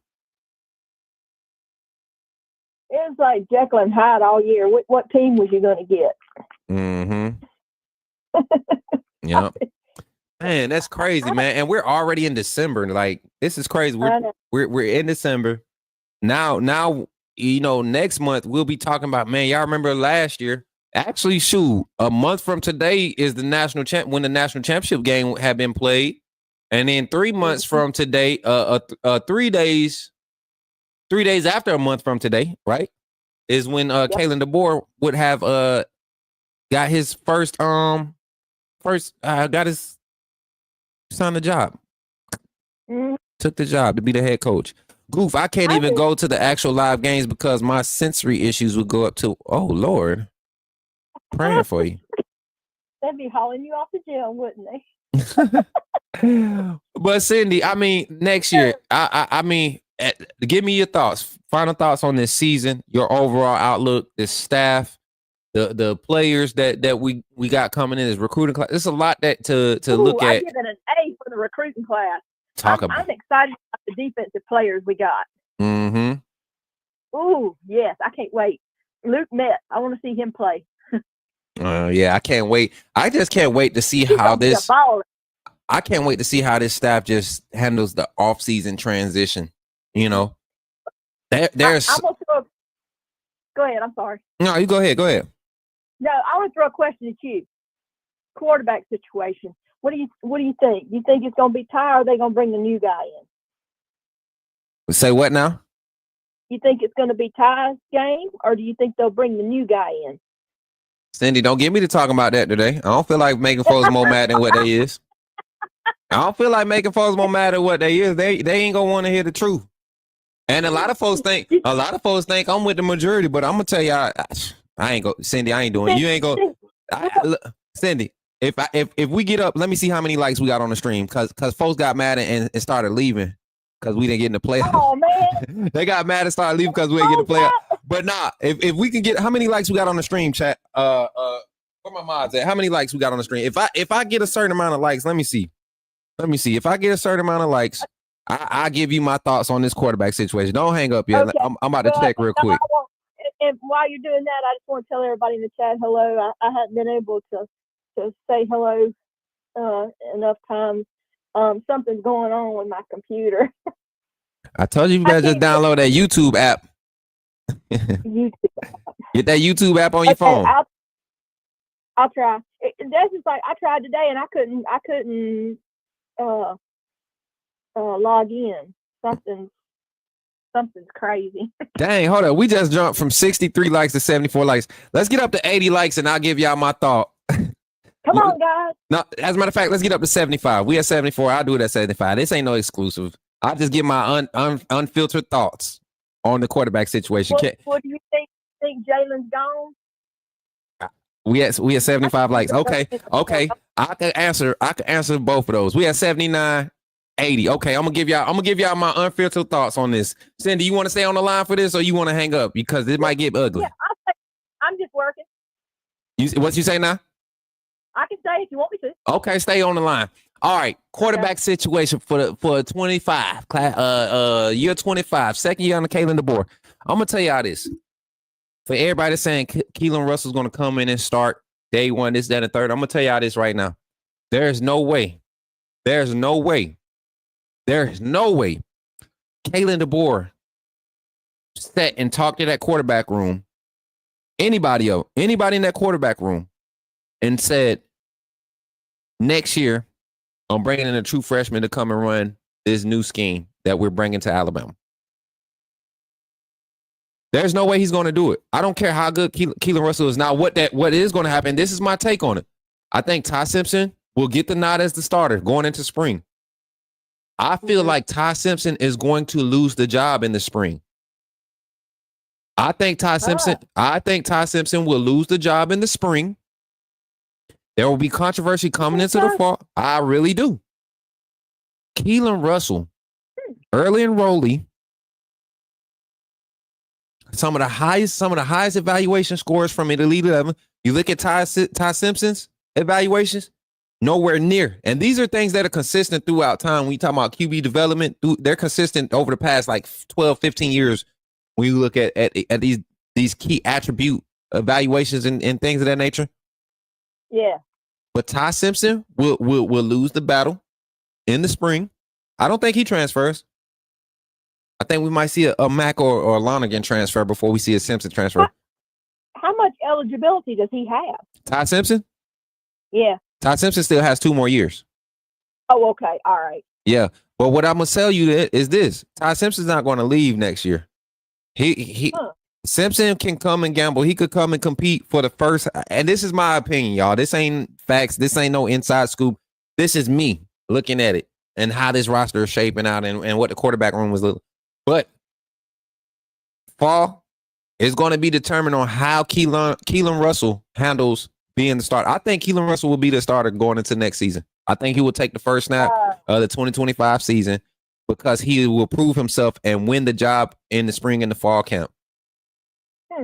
That's just from an evaluation standpoint. I think Keelan Russell can pick up the offense. I saw how fast Austin Mack, Dylan Lonergan, not Austin Mack, but Dylan Lonergan, Jalen Milroe, and Ty Simpson picked the offense up last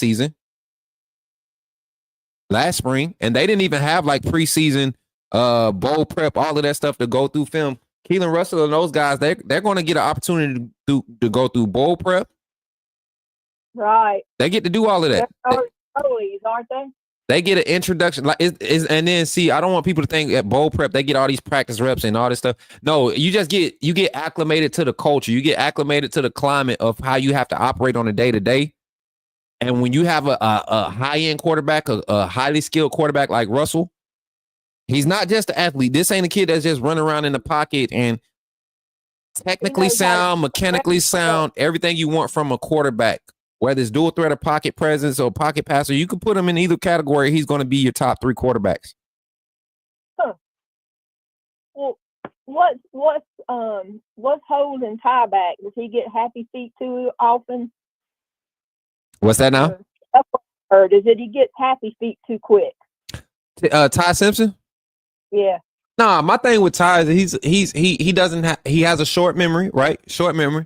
But like with pressure, he's not going to trust the progressions. He's going to force it. He feels like his arm. And the thing is, when you have a great arm talent like Ty Simpson, you're going to lean on your arm naturally. And that's a good thing in some cases, but when you're dealing with a young team like we had this year, defensively, you don't want to put your defense out on the field for those extra possessions. We saw what happened when that happened. Look at the Vanderbilt game. Look at the Tennessee game.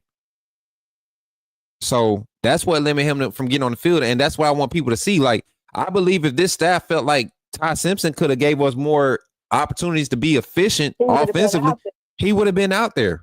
Because there's no way your defense gives you 3 extra possessions in the first half and you only come away with 7 points.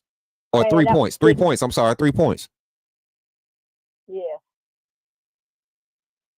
And the other thing I don't understand is back to Jalen Milroe. How can he look like a Heisman candidate one week and then look like a drag the next? You said now who that? Milroe. How can he go from looking like a Heisman candidate one week and then he goes the next week and looks like he done forgot how to play football?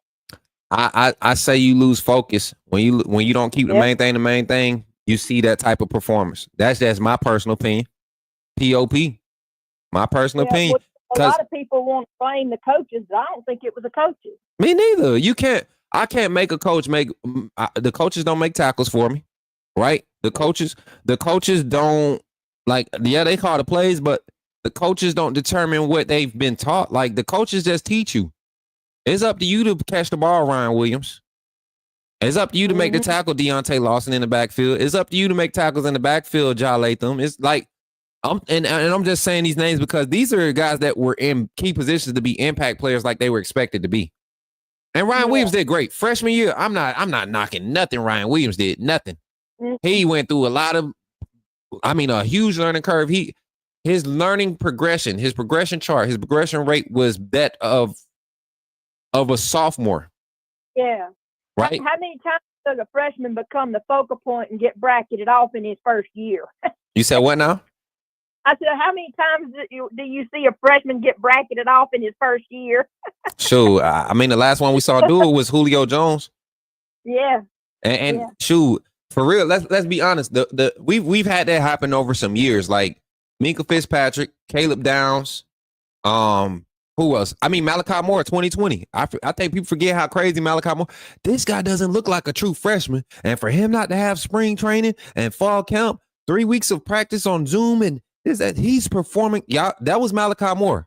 That was the Malachi Moore. That was in 2020, 5 years ago. So this is not different to Bama. It's just, Ryan Williams being 17. You're amazed at the feats and some of the accomplishment that he's been able to accomplish. But this team is the stable is full. We're restocking. We're going to hit the portal. You see the recruiting class is number 2 in the nation. This is not a bad spot. 9-3, outside looking in. First team out. Sucks, but that's a good position. That's a good preseason spot to be sitting in. You come in next season without all the preseason hype because we're going to fall between that 7 and 10 rank and be able to play our way into it next season, I believe. Oh man, that'll be good. Hey, in recruiting, did we lose that offensive tackle that we was? Ty Haywood. Yeah. Yeah, he signed with Texas. Oh, did he? Mm-hmm. Huh. Yeah. Did you see what Justice Terry did too? What's that? No, the guy that was supposed to have signed with Georgia, he went with Texas too. Yeah. Wait. I think Justice Terry went with Texas. Did Ty Haywood go with Texas? Let me see. I was just wondering. I'm trying to see because I remember seeing it. He was supposed to go to Michigan, wasn't he? Gonna go. Oh no. Did he commit? Did he sign? He signed with us? Serious? I don't think so. I know he committed to us. I'm trying to see. Let me go see. Rivals. Let me go see. I didn't know if he decommitted or. I know he was a possible flip to Oklahoma or Ohio State. I haven't been following it since the other day. I ain't gonna lie. I've been on 4 hours of sleep since early signing day. All right now. Yeah, I'm getting to it. Believe me. After this live today, that boy getting some sleep. Okay. David Sanders, I see you. Ty Haywood, where you go, buddy? Cause wasn't he like? There you go. Oh, he hasn't signed yet. He's still. Oh, okay. Yeah, he hasn't signed his national letter of intent. Huh. Okay. He was supposed to sign last week, but I didn't see no updates on him. Oh, okay. Well, maybe our staff can work some magic. Hey, who is Trey? Okay, anyway. I send it. Hey, I'm sorry, I was trying to read a comment. I send it. I'll catch up with you later, sis. Talk to you later. Tell everybody I said hello. All right, girl. Love you and roll tide. Roll tide, man. Bye-bye. Yeah. That my Sandy, y'all. She bite. 334-625-1121. Who, Trey, what you... Get a wristband. I'm about to put wristband only phone calls up. And you got to call in and say your name and put me in the game, coach. If you ain't say your name, what your name is in the chat, then you can't get on the line. I'm just playing. Cole, you ain't no mod. You ain't no mod. And am I going to have to light this Trey guy up, y'all? I haven't been paying attention. I ain't going to say I ain't been paying attention to the chat, but I haven't been able to read every comment. Am I going to have to light him up? Are y'all trying to set this man up for the kill? Cole, please don't do it.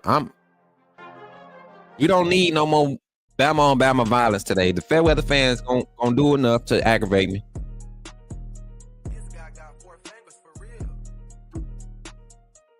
Is it Trey or Troy? Is that an O? Trey from Montgomery? Ooh boy. At least you got a profile picture. Come on. 334-625.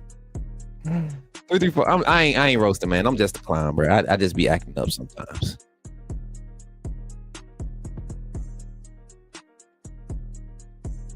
And yeah, so I need to reply to these Twitter comments Sharita got for me. My sis Sharita talking about Let me read it. I want to read it because I want to reply verbally. I don't like all this back and forth text.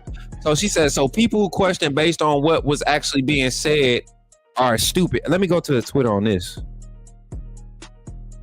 Let me go to Twitter on this side. 334-625-1121. That's the number. Call in. Say your name. Put me in the game, coach. I'll get you on the line. Here we go. Let me find it.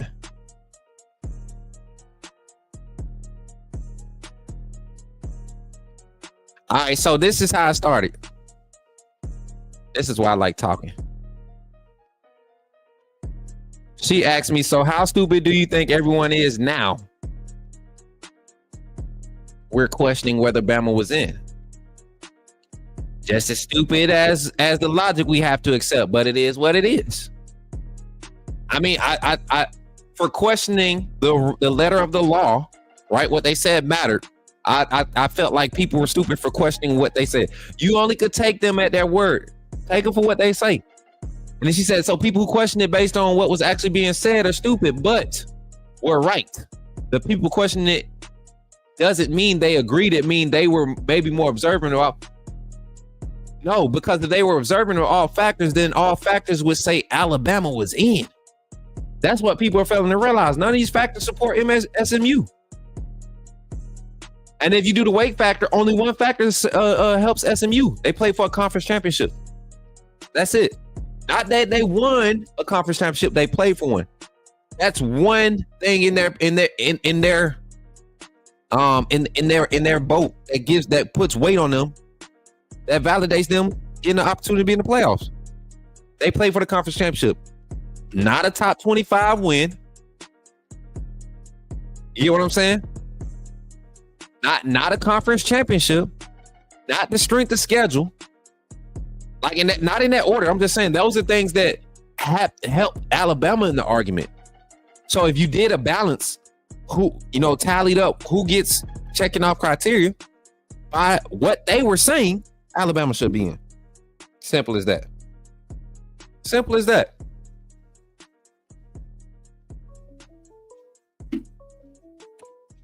I think this Trey, y'all. Let me see. Call from Trey from Montgomery, the guy who got blocked. to accept. Trey from Montgomery, how you feeling, man? You on the line? Oh shit, what's up? Not much, man. How you feeling this morning? Not too good, man. How you feeling? I'm straight, man. I'm straight. Really? I process this stuff pretty fast, man. Yeah, me too. It felt like a punch in the gut, though, to be honest. Why? Man, why? Mm-hmm. I heard you say it on your own show. I thought, hey, I discovered your show last night, bro. Mm-hmm. Subscribed last night, so obviously I'm a first-time caller. A little nervous on the stage. I know a bunch of people listening. Don't be nervous, man. We just on the phone. Yeah. Act like it's just me and you talking, bro. That's how I like to keep my show. Me and you talking. Ain't no phone etiquette here. Of course, we don't want you, using explicitives too much. Hey, what did they put me on timeout for in the comments? They said you was being fair weather, man. Nah. That's what they said. Look, hold on, let me ask the chat. I don't like text, man, because it gets taken out of context. Okay. I like to talk. Yeah. Me too. I like that. So, yeah. I like that. So that's why I call, because when you read text, man, you don't know how a person's saying something. You don't know whether the body language. Well, you don't know that on the phone either, but you got to hear somebody say something to really understand what they're trying to say, in my opinion. Mm-hmm. But I heard you say something yesterday, man. You said that what did you say? You said that you're a person who values truth. Am I right or wrong? Mm-hmm. The truth. Do you feel like you live in a world now? It's getting worse and worse. Where we live in a world, about 95% of people they're either. This is gonna come off wrong. Let me get this right. I don't want to say this wrong. You got to say it, dog. They're either very unintelligent and they can get taken advantage of by people who are blessed with intelligence. The God-given intelligence that they're blessed with, they use it for negativity to fool people who are less intelligent. Or the people are just as intelligent as the person, but they're so deluded by some kind of emotion they get hyped up on that that other person that's intelligent can take advantage of them. That's the only way. You see what I'm saying? They're just as intelligent, but their downfall is the fact that their emotions come in and mess up their intelligence. I like the truth right down the middle. And if you look at, ain't nothing we can do about it, man. We got left out. It was a gut punch. But man, you saw Nick Saban. Did you watch it? Oh yeah, you seen, but you could tell. Nick Saban was so mad. He looked so mad. He's about to cry, bro. Not even that he wanted to cry. The fact that, and this is what I'm gonna keep barking back at the people that's like, oh, you think we crazy for questioning it? Yes, because I'm thinking the same thing as Nick Saban. The committee came out and told us last week, strength of schedule is going to play a very important role. What can help a team like a Power 5 team with one loss that doesn't have the strength of schedule is by winning the conference. Arizona State did that. They did that. Arizona State did that. Either them or Iowa State was going to do it regardless. SMU needed to do that. That's what I got from that. That's what they were basically saying. Clemson, yes, winning because the automatic bid, but to help your resume, SMU, regardless of your record right now, your one loss and your no losses to top 25, no, your 0 wins to against top 25 teams hurts your record more than it helps you by going and losing. That's what they told them. And they just they felt their own system in a sense. But they also put their foot in their mouth when they did the automatic bids and said we can't punish a runner-up. I think you can punish a runner-up when their schedule, they got the 74th ranked schedule in the doggone in the country, and they show up to a conference championship game against a team that has more conference losses than them, and they lose that game. I think you can really solidify, you can justify keeping that team out. That's just my logic. But if I do it by the logic of the paper and the law, we're out of it. Simple as that. I mean, just black and white without going in depth and taking this term because this is what this insinuates and this is what this is. Black and white by the paper, by the law. It sucks for us, man. Yeah. And that's what it does, man. It sets us up to be in a position where we can't really trust the narrative that they say that they're going to produce. We can't trust it. We can't trust it because, and I don't, and I'm gonna keep saying this. This is my interpretation of it. If I look at what they said the criteria was and what was important, the losing a conference championship game only factored in if you were a one-loss team or if you were a no-loss team and you just so happen to lose. Like Oregon. If Oregon would have lost yesterday, you can't drop Oregon less than 6. No. It factored in when the worst case scenario happened. Mm-hmm. Right? So, but the way I think is like this. Check this out. These people, this college football playoff committee, right? Do you think these people are dumb people or are unintelligent people that they hire? I wouldn't say I wouldn't say they're dumb. I think they're probably pretty intelligent people that they hire to be on the college football playoff committee, right? I mean, I might be wrong, but I'm just assuming. And see now the fact, and I'm looking at some of the transcripts from some of the things being sent in from the interview. Like you're telling me that, and this is where the committee screws themselves every year. They lead us on to have this consistent evaluation process. They go and it's and you know what? I'm the dummy. Let me do this. I'm the fool for believing that they were going to be, because last year, you remember Wankins 3, 4, and 5 were so consistent, and then they flipped the script on us the last week. Right. What I'm saying is, I think okay, let me ask you a question, because actually I just figured out, I don't know. I'm assuming, and I don't want to do that. Do you know the college football committee, whenever they set when they set the playoffs like this, when whoever sat down and came up with how they were going to do it, who determined, did the college football playoff committee, is that who came up with this, with the rules and regulations of it all? Like all power conferences have that the champion gets in and gets a bye, so you got Boise State and Arizona. You know what I'm saying?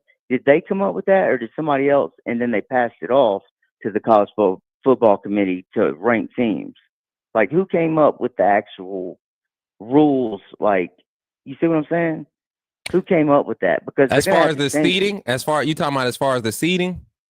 Yeah, as far as like, okay, a collective. So you had a Power structure. Five conference champion gets in. Here you go. They have a structure in D2 at the D2 level, right? They were trying to mirror it, but because of how many conferences we have, D2 operates under, I think, just a whole collegiate division in its own self, right?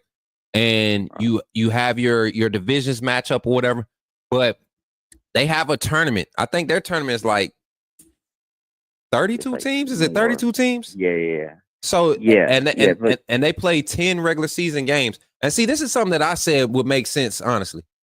Get rid of the 13 games, or get rid of the 12 games, get rid of the 13th game, and it eliminates all the extra playing the games that don't matter. Well, are you saying, yeah? Are you saying what I believe is the most logical and reasonable is, and it's right in front, get rid of the conference championship games and let the committee pick the top 12 teams. The top 12 teams in the country deserve to be in the playoffs, bro. There's no need for the conference championship game anymore when you just added like multiple games to the schedule anyway for the playoffs expansion. You see what I'm saying? That's the reason we're in the situation we're in, because they couldn't afford to lose it. They couldn't afford to lose all the conference champions. They make a lot of money on those, like yesterday. They made a whole lot of money on those conference championship games.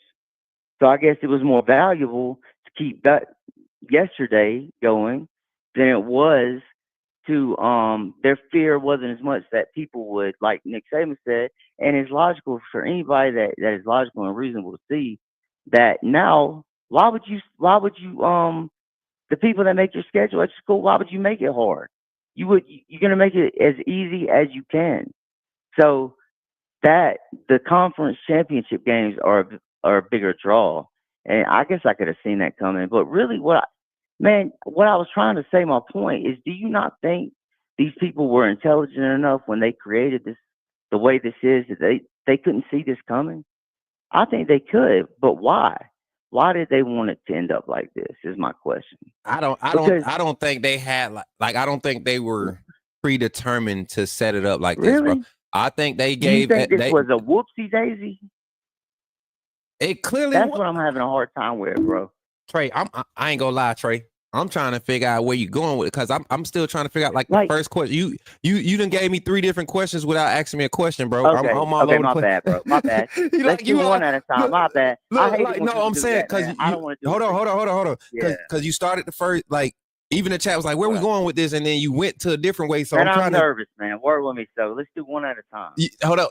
Is it the emotional effect? Like, are you really feeling this? I'm feeling it. I think, you know what? Oh no! Check this out. Hold on, Trey. Where you at? Where you at right now? Answer me real quick. Where you at? Oh, I'm good. You driving? No, I'm at the house. I'm good. No, I'm saying, where you sitting at right now? Where am I sitting at? On a couch? Okay, you on the couch. Is there somewhere where you could kind of like prop your feet up? Prop my feet up? Yeah, just put your feet up on the couch. Man, like, hold on. Just turn. What are we talking about? No, I'm trying to get you to relax a little bit, because you all over the place, buddy. Oh man, no. Let's settle down. Yeah, that's what I'm trying to help you do. I'm trying to help you settle down. I was saying, I know. I heard what you said, and I apologize for being all over the place. I said, let's take it one at a time. You good, man. You good.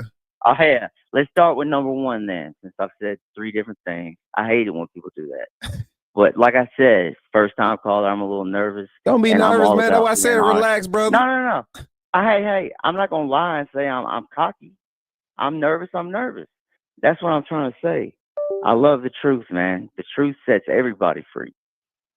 So let's start with number 1. The first thing I said, since I said 3 different things, I don't want to do that. I hate it when people do it to me. So what was the first thing I said? And let's just go from there. We'll just stick on that subject right there. I forgot. And then we'll move on. I forgot. No. Nicole, what he said? What he said, Nicole? Nicole be on it. What he said? He said something about But just ask them what they want to talk about. We'll talk about whatever. Mushrooms in the Picasso or something. You said something about a Picasso, then? Come on, man. You ain't saying that? Hey, the more I talk to you, man, the more comfortable I'm gonna get, man. I know.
He's ready to come in and start right away. I don't think so. I'm not trying to be a Debbie Downer. I just think it's gonna take him.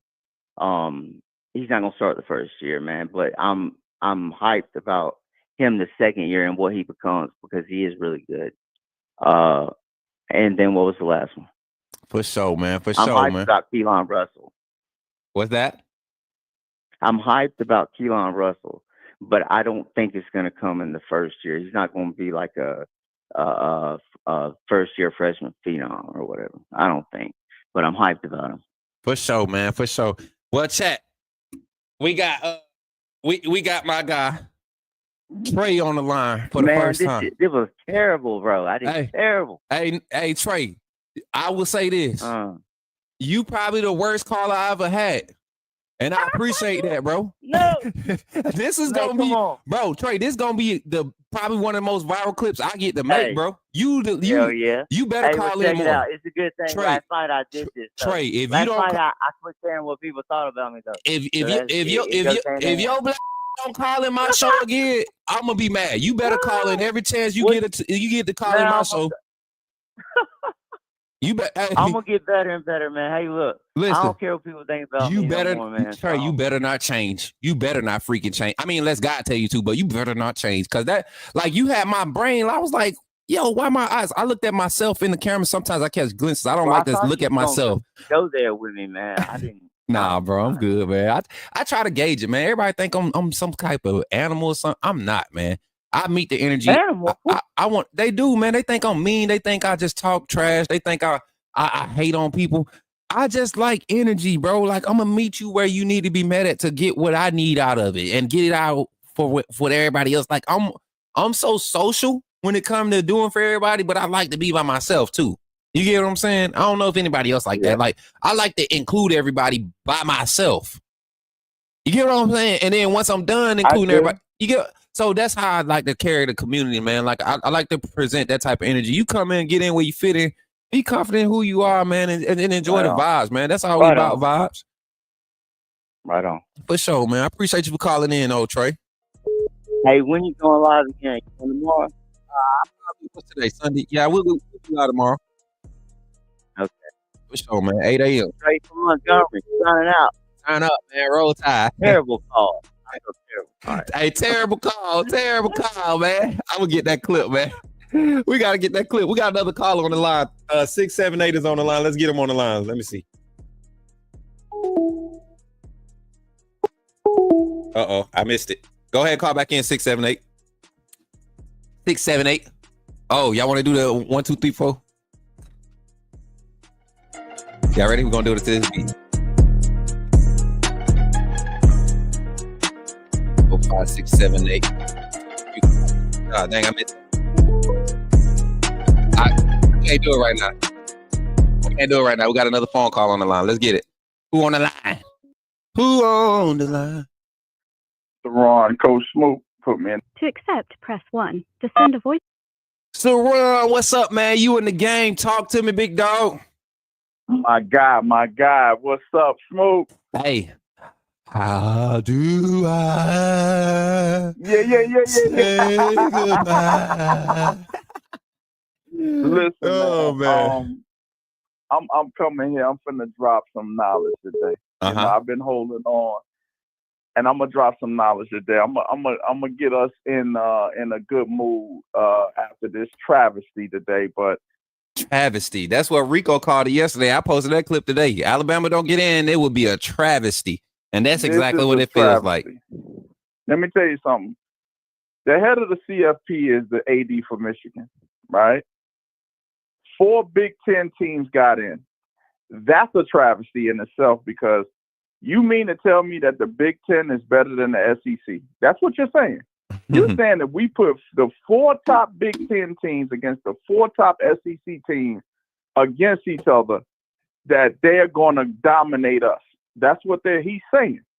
He did not move Penn State at all after their loss yesterday, but he moved Notre Dame to 7, right? But in the AP poll, Notre Dame is number 3 ranked in the AP poll. But in CFP poll, Penn State is up there. So it's bias there, right? I think what we should do is in the CFP, they need to get like ADs and all that stuff. It shouldn't be there, right? Facts. They should not be there. No affiliation should be able to be on this committee. And I've always said that.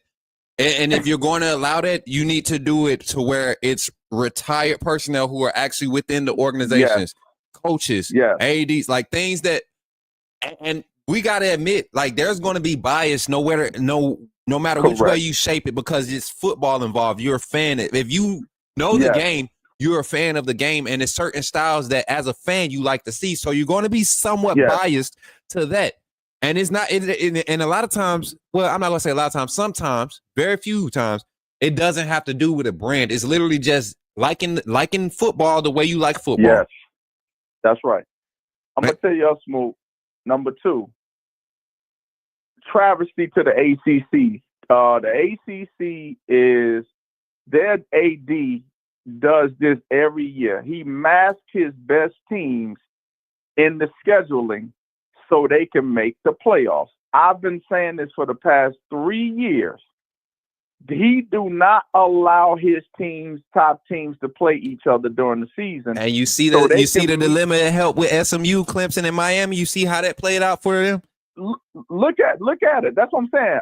Chat, if we just look at these intricate pieces, what we're talking about right now, you can see the bias. The ACC masked their 3 top teams. They already know they 4 top teams. Florida State, Miami. They knew SMU was going to be a good team, and they also knew, that Clemson was going to be their top 4. So they masked their schedules to not collide with each other at all. They didn't play each other at all. Now, SEC, we played Tennessee. We played Georgia. Guess what? Those same teams played each other too. So the SEC is bringing comparable play. So basically, our AD is saying, well, look, I'm going to let my guys play each other to see who the best.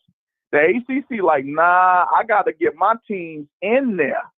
So I'm going to let them, because I know Duke and them, they bring basketball money. Because see, remember, you got to follow the money. Yeah. Those are my basketball teams. North Carolina, Duke, NC State, Wake Forest. They bring in so much basketball money. Hold on, Saran. Saran, I can't stand to let my chat go through this fair weatherness. I got like 3 people I'm about to put in timeout. Just take a nap. Do you think? Because I'm preaching now, so I'm just letting go ahead, bro. That, I'm about to. I ain't felt this kind of fire in this finger in about 3 weeks. Do your thing, bro. Because all this is ridiculous. So the ACC shouldn't have only got 1 team. Look at the committee. They kept Clemson at number 16. That's crazy, right? And if SMU, I'm telling you, this is where I don't get. Just bump your criteria.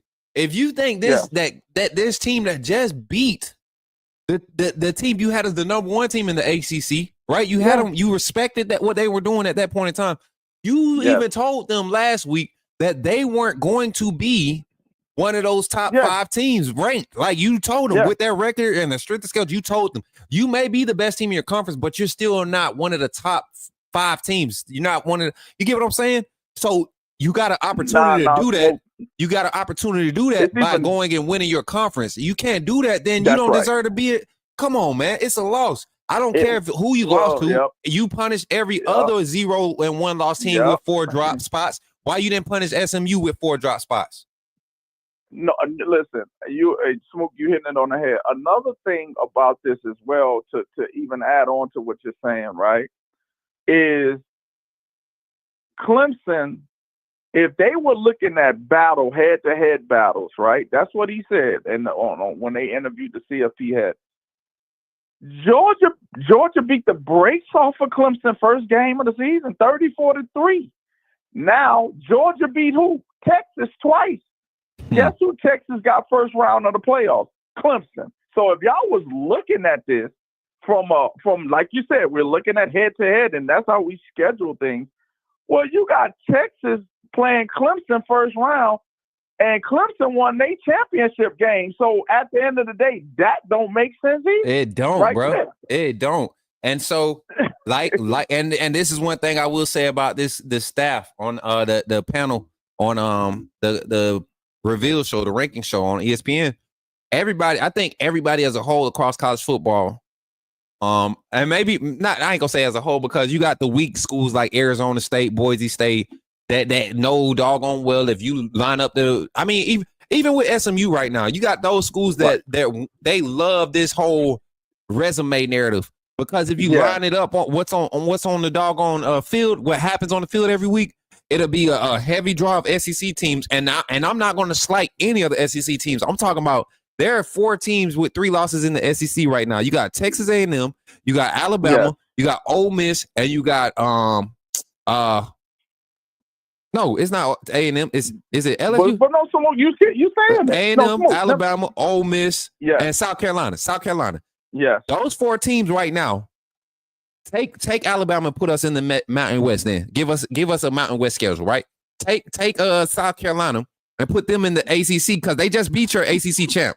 They already showed you that they can. Smoke. Let me make. You get what I'm saying? Let me make it. No. Let me make it easy for you, so you ain't gotta waste your breath on fair weather friends, right? Look at the losses of those teams that you just said. All of their losses are in the SEC, their own conference. They never lost outside of the conference. That's the problem. That's the problem to this. If you look at South Carolina, if you look at all these teams, even LSU, all the losses, that's what I'm saying, are in conference. This is the problem, is that the SEC is beating up on each other, so you can't damage the SEC in the end result, because even our 3 and 4 loss teams, most of their losses are in conference. It's not like LSU went to Wisconsin and lost by 30, or Texas A&M went to Colorado and lost to Deion by 21. No, they're losing in conference, and it goes back to what you were saying, Smook, which I loved yesterday. You said that we need in the SEC we need to bring brackets back, because if we brought brackets back, who will be number 1 in the West right now? Alabama. Exactly. Alabama will be playing in the championship. We beat Georgia. Wait. Who would be in the West with us? Was Texas on for West, or was it Oklahoma? Texas, I think, will be in the East, because we got Texas A&M. Remember, was in the West. Oh yeah. So we would have been. So Texas A&M was in the West. So Texas, I think, would have went to the East. And then A&M lost them 2 conference games. We would have been playing for an SEC championship. Think about it. 2 weeks ago, Texas A&M was only 1 loss in the SEC. Undefeated. 2 weeks ago, they were undefeated. That's what I'm saying. So this is the issue. Our AD does it the right way. He lets us battle it out in conference, because he know he got the best conference in the nation. You got the ACC. Guess what? They mask their teams. They don't let each other play each other, right? Because they are subsidizing their income in basketball. The Big Ten, think about it. Look at Ohio State. Look at Michigan. These are their best teams: Ohio State, Michigan, Indiana, right? Penn State. Which one is them top 25? Think about it. Guess what? Ohio State, the only one that went head to head with Oregon, right? They went head to head with Michigan. So Ohio State, to me, shouldn't be punished for their scheduling, right? I think Ohio State deserves to be there because they went through a top 25 schedule, even though they weak too. Sarah, I got something for us. Let's get off of this, man, because it's not gonna make sense. I got something for you. Give me a response to this comment here. Say what y'all want. Bama made the playoffs this season. So what if it was only for a week? If Central Florida can claim a natty they didn't even play for, I'm claiming this. Oh my God! This is what I'm saying, man. Like at the end of the day, this is. But you know what? Smoke? Hey, I get it. I get it, bro. I get it because UCF they claimed that natty based off the criteria. They was talking about they went undefeated. They should have been in the playoffs because they had the strength of schedule. They handled their schedule. They won their conference. They had a claim to it because of the criteria. We have a claim to the playoff spot because of the criteria. They told us our strength of schedule was going to matter. They told us that it was better than SMU. They told us that if you did not win your conference championship or you were not a conference champion runner-up with the next highest rank, you weren't going to be able to make the playoffs. You needed those things to help you, SMU. That's what the committee told us last week. So, well, damn course, I'm going to believe it. And they did not deliver. So, give it to them, man. It's the man. I'm gonna tell you this. They just came out. The betting, odds. No game is under spread of 7 points. Think about that. That's crazy. No game. All the spreads are 7 and above. So that lets you know right there that Vegas telling you, this is how we're gonna be able to keep it even. That's what they said. This is how we're gonna be able to keep it even. They weren't even worried about putting the best teams in. They said this is how we are going to be able to keep it even without disrupting what our format mishap is. That's what I believe. This was a safe face move. But to their defense, bro, and I have to continue to say this without my feelings in it, to their defense, they allowed their criteria to figure it out. If they want to highlight the fact that that not punishing a conference runner-up is more important than strength of schedule, if that's what their cry is today, we have to accept it. Logic, as bad as it is, as trash as it is, as much as I don't like it, we're forced to accept it, and that's what it is. That's what it is. The facts are the facts. Smoke, let me say this, and their facts line up for them. Let me say this to you in the chat. That's going to be the issue with what just happened, and the Nick Saban was red in the face because of what I'm about to say. Nick Saban was looking at her like the godfather he is and saying, okay, y'all let us out.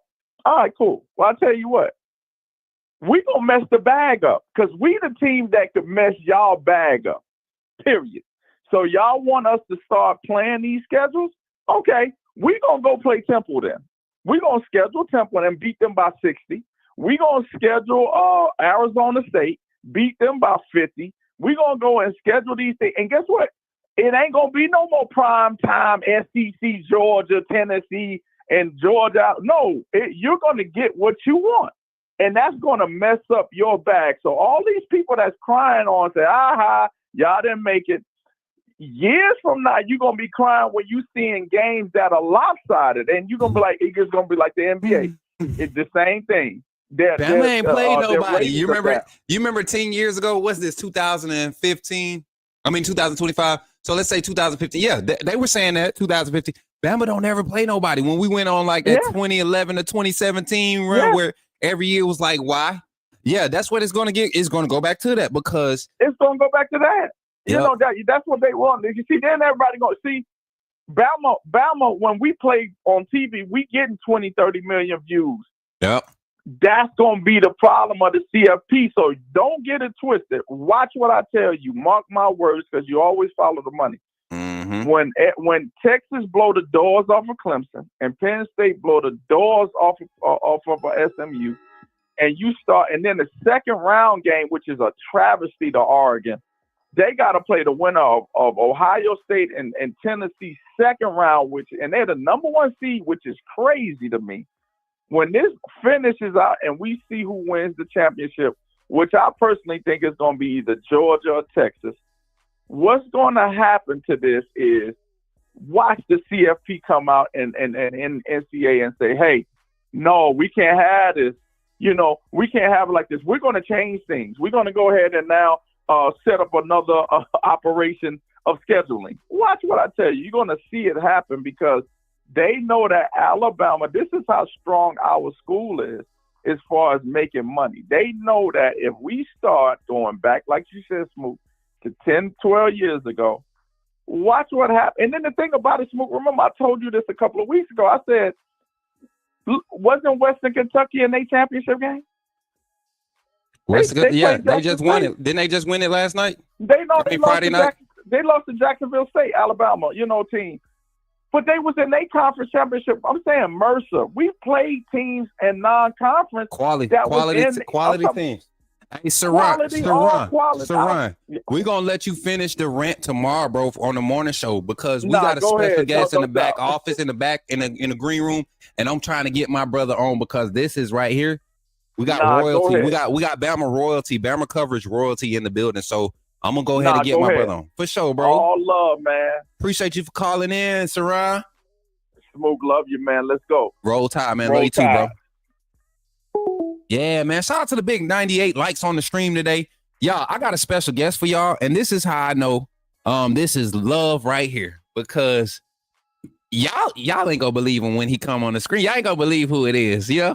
But this is love. This is a good friend of mine I've made through this jumping into this industry.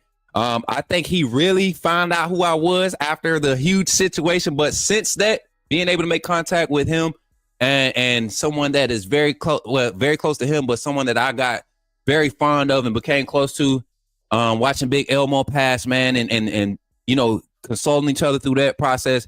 We're here today with a special guest, man, somebody who's been covering Alabama for a while now. I don't even know how many years. I remember watching him on YouTube back in the day, but I have him here on my platform, and I'm happy. And he covers the Crimson Tide over on Cover Crimson, right? None other than the man himself, Mr. Mick Gillespie. Come on, Mick, get on this stage with you, man. I love it, man. I love that intro. Good man, look, that's my guy, man. Mick Gillespie, chat on the screen. Real life, real in effect, man. I'm glad you was able to come in today, man. I texted you last minute this morning. I figured y'all was going to have something going because I was going to tune into y'all stuff afterwards. You see my little comments every now and then. So, but man, Mick, how you feeling this morning, man? Well, first off, it's good to see you. And, you're talking about Big Elmo, man. It meant a lot to me. It's been a tough 6 weeks. That was my best friend. And not just being a guy that we did shows together, but I loved him. And, you can't not love him. You know what I mean? Like, he just had a larger than life personality. And he was so comfortable in his skin, and he was a great friend. And I mean, dude, I'm a dark place, man. And people probably don't know that because I haven't really talked about it a whole lot, but it was hard getting up to go to work every day, just kind of dealing with all of that. So, but you were one of the first people that reached out to me, and, just that meant a lot to me. So thank you. And man, brother, really appreciate you. And it's nothing for me because I tell people they look at what I do in this industry and they think it's personal for me, but it's not. I understand this industry. I understand what I need to do to drive and get to the places. But so when I cross paths and I'm able to create personal relationships with people, I really admire. I really place value in it. I put a lot of value in it. So Elmo was that dude, man. And after that video, he was the first person I had the conversations with, man, and I didn't feel no slight, none of that. And if anything, he was so lighthearted about it that I felt wrong for even thinking that, and I apologized right there on the spot. And he never held anything against me and talked to you. I knew you. And so when I knew I had y'all support, and that was a tough situation for me, and you don't know it, man, but your encouragement through that situation helped me to be where I'm at today. Like, it played a real significant part. So you and Elmo, man, I'll never forget it. And so when that happened, like you said, it was tough, man. watching it and just kind of watch it from afar, not trying to bug you every other day to make sure you straight. Cause I know, man, you could see friendship and relationship and it was a blessing to even be able to cross y'all paths and see y'all relationship and be a part of it to some extent. So I appreciate you, man, for even acknowledging that. But just know, man, it's really love from this side when it comes to Mick and the gang, bro. You, Clint, Elmo, everybody, man, that I've been able to cross paths across this industry and this platform, man. I appreciate every interaction and all of that. So, yeah, man, I'm glad we had that moment because I've been waiting, man, and a lot of people. Mick, I don't know if you know it, man, but you are really a staple in this industry. Give us your thoughts on this travesty that we're experiencing right now with the rankings, bro. Like, because when you say stuff, it really means something for Bama Nation. So give us some unfiltered thoughts, man. This is Coach Smook's Network. You're safe here. Yeah. I'm pissed. I mean, can I use the F word on here? Yeah, all of it. I don't even. I ain't even gonna give you that one. This is we here. I think that I think it's complete crap. You can't compare them to what an SEC schedule, but the SEC they got screwed in this whole college football playoff. I mean, to see the scrub teams getting buys, and then you're gonna put another one. We already got Indiana, and then you're putting SMU in. I mean, it wasn't supposed to be we're putting a bunch of scrubs in to watch them get their ass whooped in these games. I mean, it's supposed to be like, hey, the Ole Misses that beat Georgia, the South Carolinas that came on strong at the end and beat the conference champion from the ACC, us, like I was really, really, really surprised. I couldn't believe it. And honestly, man, I guess there's really not, I mean, maybe we shouldn't go out and play Wisconsin. Maybe we shouldn't go out and play anybody. I'm looking at the SEC and I'm going, why do we got to play Tennessee, Auburn, and LSU? Give us Mississippi State. Right. If that's what we're doing here, that SMU, man, come on, dude. They haven't played anybody and beat them. They lose to the lower level top 25 teams. And that's the thing. I don't want to discredit for what they were doing, but if the committee was telling us last week that SMU, the only way that we could solidify you being one of the top 12 teams is you have to outright win that conference. Your record, strength of schedule, strength of record doesn't allow you to be placed in front of any of these teams that you have more wins than, less loss than. So you need this for us to solidify. And then they come this week and they get to announce it and they say, you know what? That. Like, I don't care that you met the criteria that we set up for you. We're gonna let you play that and have this resume. We're gonna reward this team for almost winning. No, I know. Yeah, right. You got a moral victory, but you didn't win the game, and you didn't win the other game that you played. Your conference is no good. And now you're gonna keep the other part of this too, Smook, is how could you do this if you're a TV executive and get rid of that Notre Dame Alabama game or the Notre Dame Penn State game that would have been epic, right? That would have gotten TV ratings. SMU is the most unwatched team in the ACC. Nobody even knows who they are. They stumbled through the schedule of nobodies. I mean, if your best wins Louisville and Pitt, you're not that good, man. You're just not. But this is also like the thing that that you have to deal with is this Alabama hate, and I think it goes to the SEC too. Like they get tired of seeing the SEC win. And do you think that Georgia wants Alabama in there? You think Ohio State wants Alabama in there? If you're Oregon, do you want Ohio State in there? Now you've gotten rid of a team that could legitimately win the national championship. You put a team in that has zero chance to win, isn't going to win, probably won't win one game. And so it makes it easier for Ohio State, Oregon, and Georgia and Texas to win the national championship. Bama was legitimately a dark horse, and you kept them out. But you know what's crazy, Mick? If they had never put us in position or even gave us the inkling that the mistakes that we made helped us, right?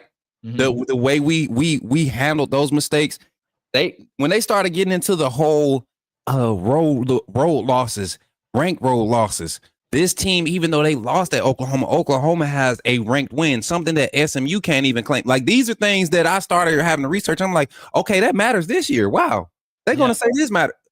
None of that was really, like, a lot of things strength of schedule wise, they were not giving us echoing these same sentiments last year. So this year, when they're echoing it week after week, you have no choice but to kind of lean into it and say, if that's the case, my Crimson Tide have done what we can do and had to do to say, we'll be number 11. We'll be 10.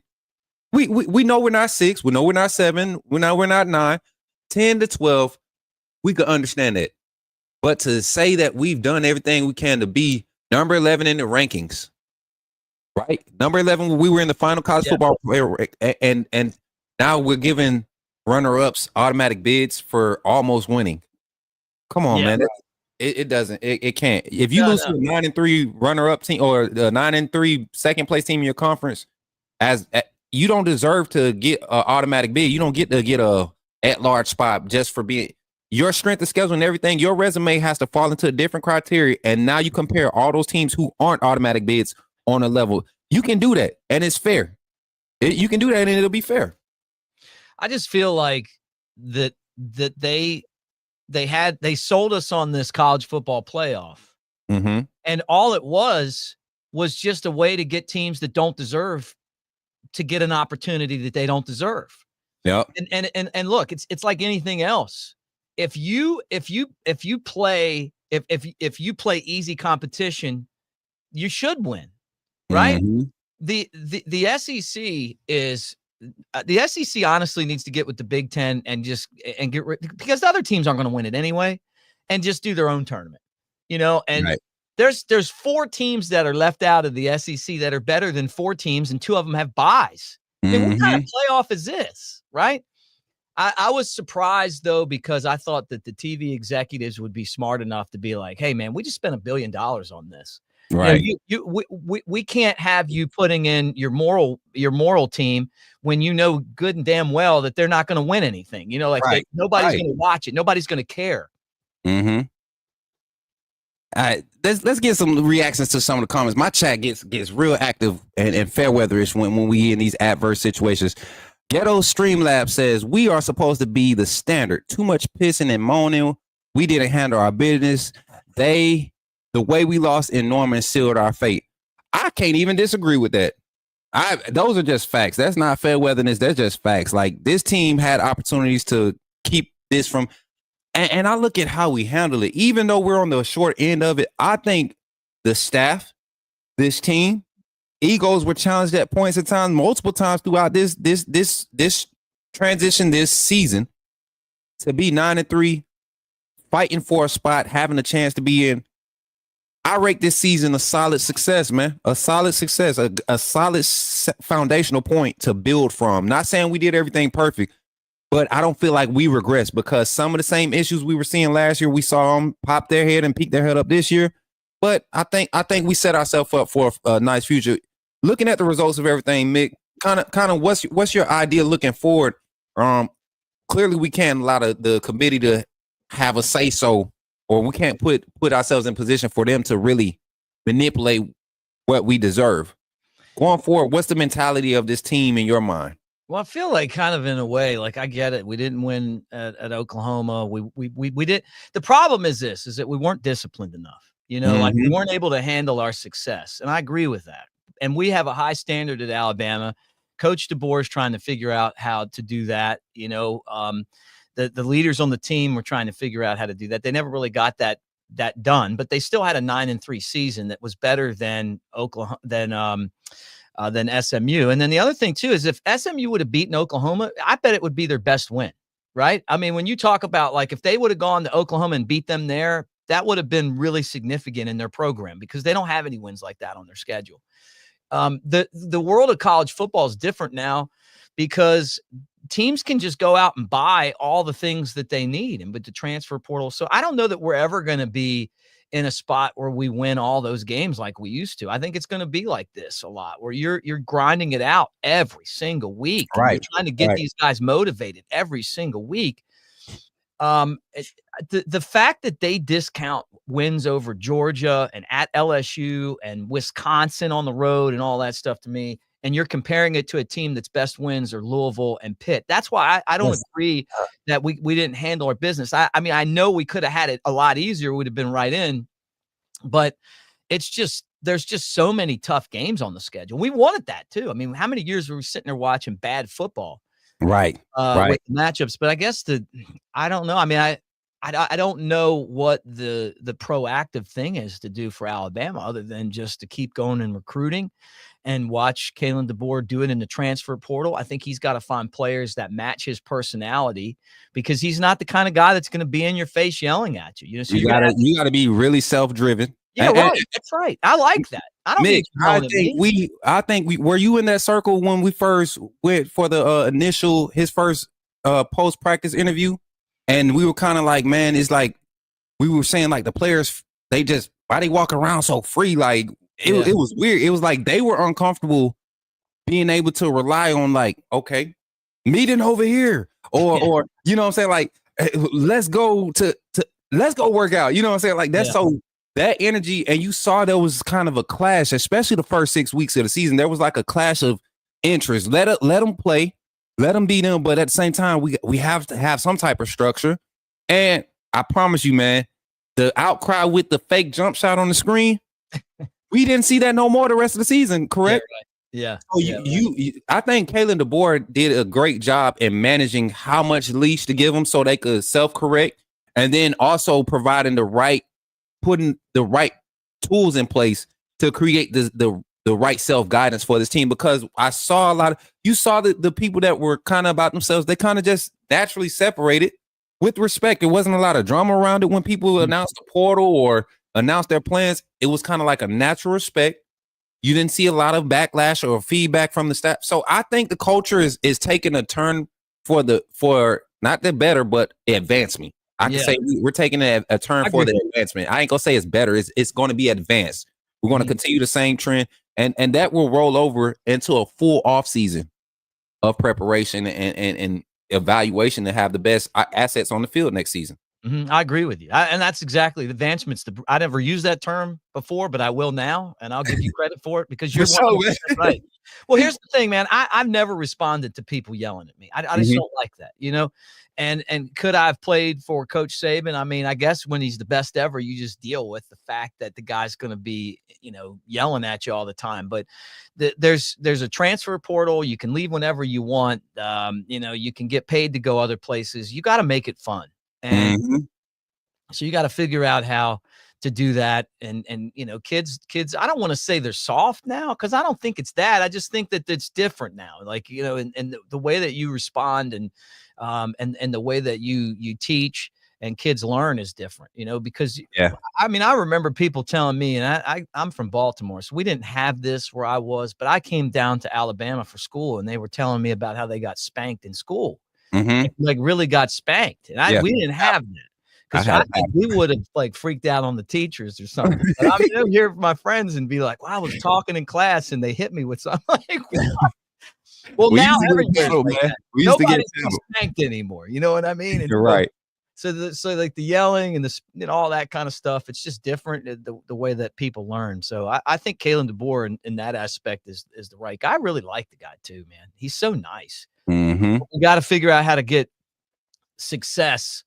You know, the disciplined success that it takes to win every game, you know, or at least to be prepared, because they weren't prepared against Oklahoma. Right. And I felt like they weren't prepared mentally against Vanderbilt. Right. And it's a thing. And like I said from the beginning, it's about just going through that whole process. Like we felt like there was a lot of good rapport during the spring. You saw the players, you know, giving and what players not going to come out during interviews like, I'm trusting the coach, things are going. Yeah. But we saw the disconnect early, especially with the play calling. Is one thing for calling in plays. I could know play calls, but if a quarterback don't understand my emotion, my body language, or the linebacker don't understand my body language, I might send in a call and him not knowing who or what me or us not having that relationship. I may send in the set, but I won't send in the dive, or I won't sit in the attack. You get what I'm saying? I won't sit in the adjustment. And us having that relationship, he won't need all of it. Just give him a ballpark and he can execute. That's what we were starting to see towards the end. And I'm gonna be honest, Mick, there are certain players that stood out to me as we transition to this small topic. There are certain players that started to showcase like next year, if they stick around and continue this development curve, we will have a young veteran group, meaning sophomore, redshirt sophomore, and juniors on the field. That's what you call a young veteran group. We won't have a lot of fourth-year seniors next year. Right. This roster is full of talent, quality talent that had to produce this year. I look on the offensive side.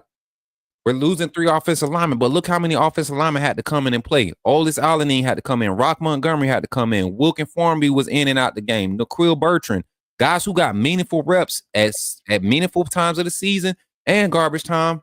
The year in the system to really gravitate and learn and acclimate. It's going to be a crazy offseason. Defensively, secondary guys. We were so worried about our young secondary. Third best secondary in the conference right now. They did great. I mean, so that just goes to tell you we hit a home run hires on the secondary, because that was our weakness last year under Coach Saban, the secondary.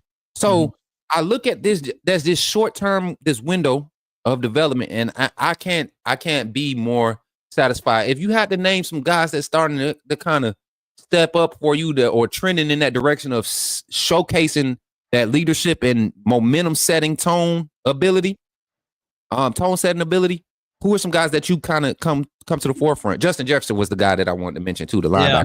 I would love for him to come back. I love Jalen Mbakwe.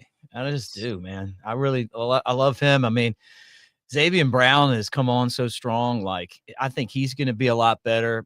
Obviously, Ryan Williams is like a freak, and there's a lot of people that think that he's going to get money offers. So Bama's going to have to step up NIL wise, and people don't like talking about that either. But the university has really held its own self back because they love to say no to everybody all the time. They got to start saying yes. They got to get Crimson Tide marketing out of the way, and they need to start focusing on making money, and they need to do it any way they can do it.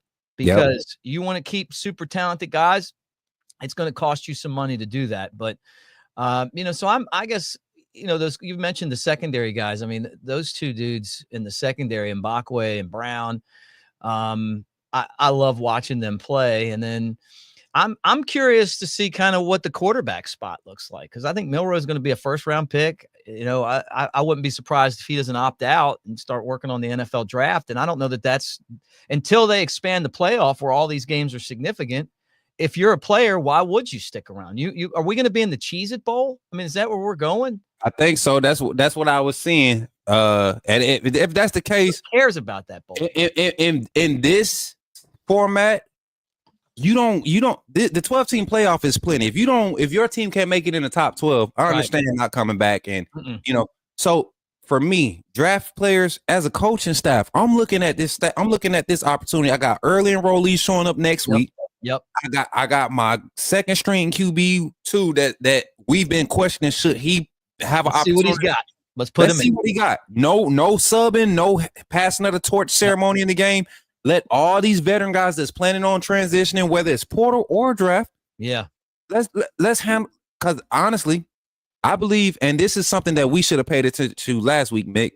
When we started getting portal announcements after the Auburn game, I think we could have kind of started to see where the offseason trajectory was going. Because we get a certain set of information to go off of to project and dissect, but these staffs and these ADs, they have these different meetings going into these weeks of conference play and conference championship. So they had a different metric of what was the realistic outcome of each game and what it would look like. So maybe that played a factor in a lot of these guys making those decisions last week. They entered the portal, but I could see 2 or 3 more that aren't going to hurt us because of what we were able to do in this 25 recruiting class. Mick, I got to get your reaction. I didn't get to see your reaction video yet, so I got to get it here on the network, man. Kalen DeBoer staff, Courtney Morgan staff, killed it.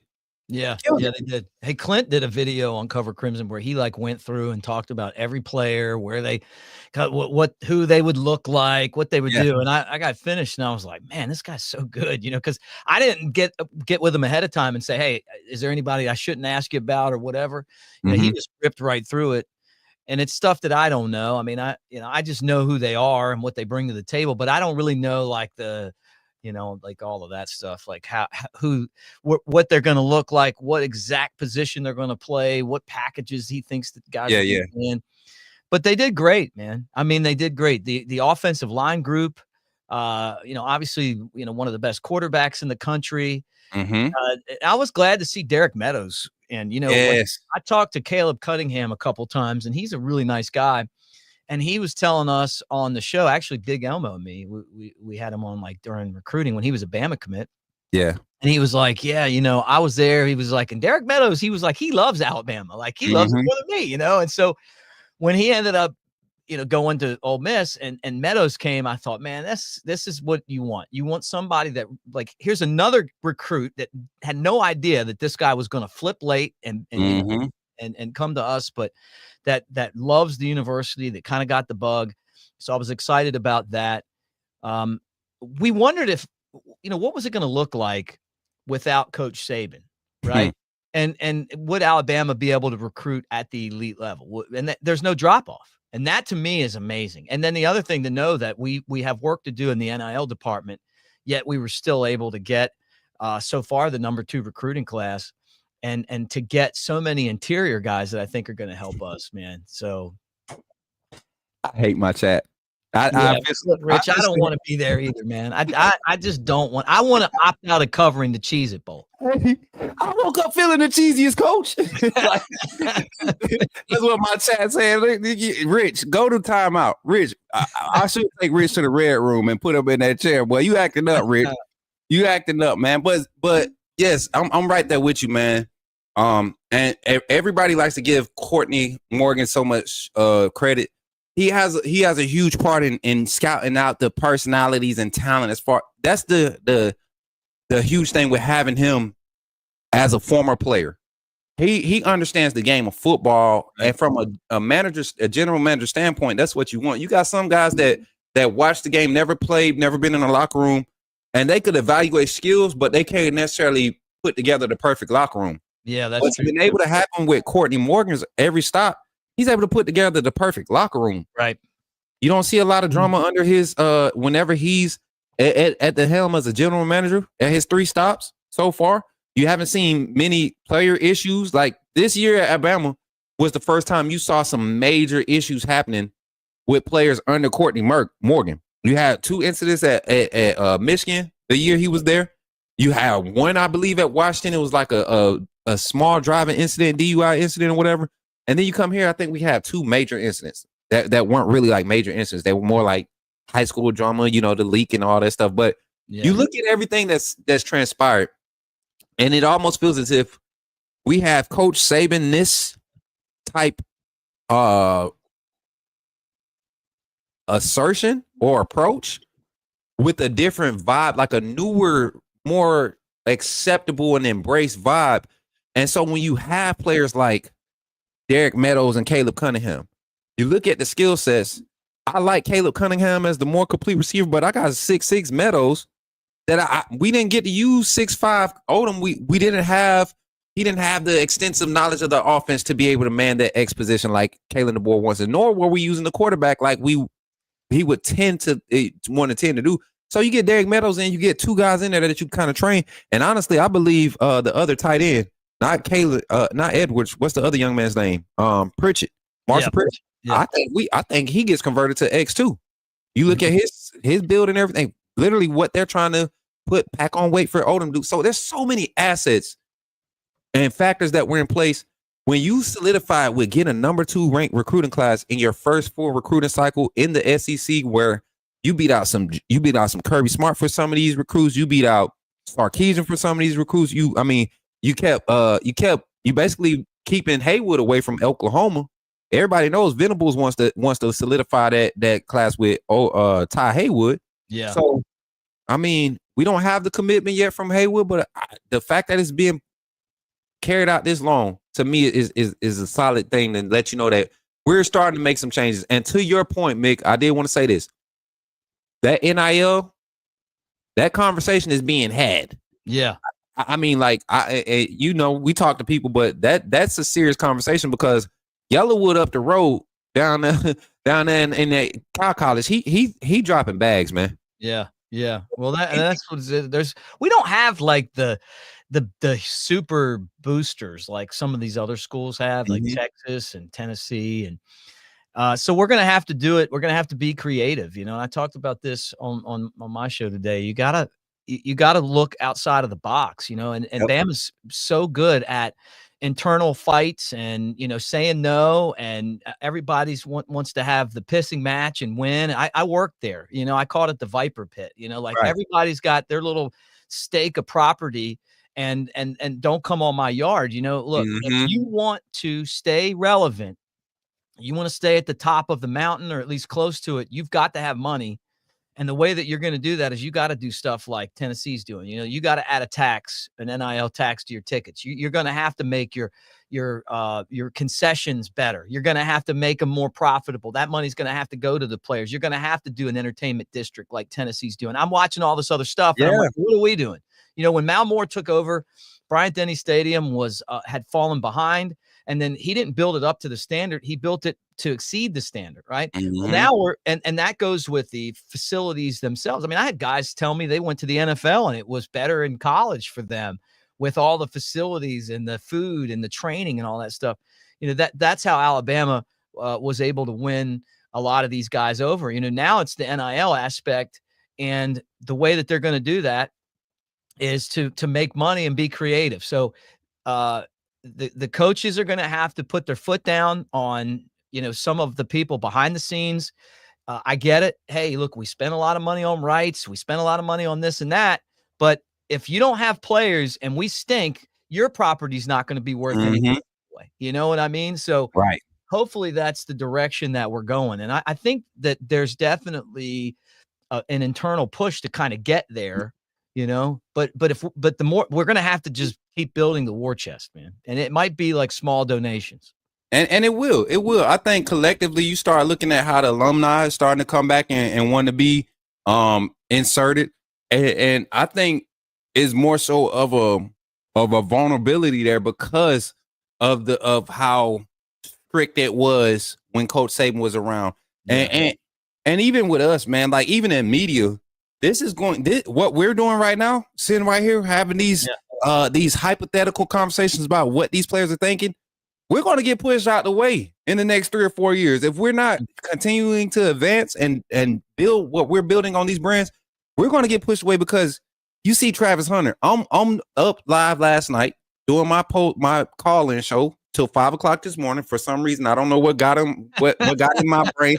But it was worth it because I'm telling you, Mick, I'm 10 followers away from 2.5K, 10 subs away from 2.5K.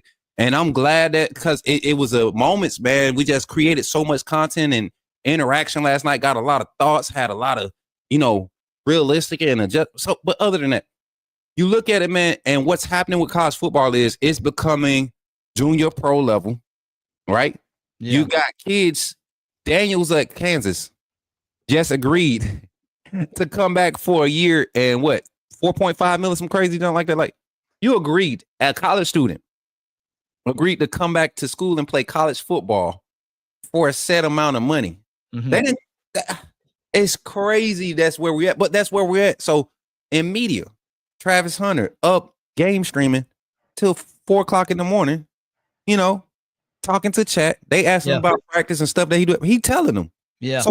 So me and you, after a while, we ain't gonna be no need for us because you're gonna see a top 5-star recruit on live on this podcast. And I'm thinking about Bama, you know, talk to Coach Shep. He did this. I mean, they got all the trophy. That's what we're gonna be able to do. How do we maintain relevance? And that's what Kalen DeBoer and his staff is. How do we get ahead of the game and start to project something that can create value and maintain relevance in the recruiting aspect? And with this class, I think they've kind of set a base so that when they go and make these pitches for the collectors to be poured into, look at what we're doing without it. Imagine what we could do with it. Yeah. Well, hopefully we can help host their shows. Oh yeah, at least, man. Look, you see, I stay in the gym. I'm trying to stay looking young, Mick. I don't know about you. 34 is hitting. I just wrestled Father Time yesterday in Penny. Look, I was trying to do no shave November, and the more stubble, because I don't grow a lot of facial hair. Yeah. But when it grows, man, all my whites and grays just pop out. And you would think, man, come on, man. I can't grow a full face of hair, but I could get these white and grays clean. I mean, just thick too. They grow longer than the regular. Right. So It is what it is. But Mick, last thing, I know I don't want to hold you up, man. And this show has been awesome. It's been a pleasure having you on. Final thoughts, man. I just kind of like to open it up to just Alabama 2025. We're talking spring, and of course, I'm gonna see you there. I know you're gonna be there. What's our realistic expectation this season? Even though we're in a bowl game, this season was close to what everybody thought. 11-1 to 9-3 at worst. I know I heard that from the top. Undefeated to 9-3 at worst. I heard that from everywhere in that range. We're right there. Expectations were quote unquote met. Some people say we might have underachieved because of the situations, but I can build from this. Give me your thoughts, Mick.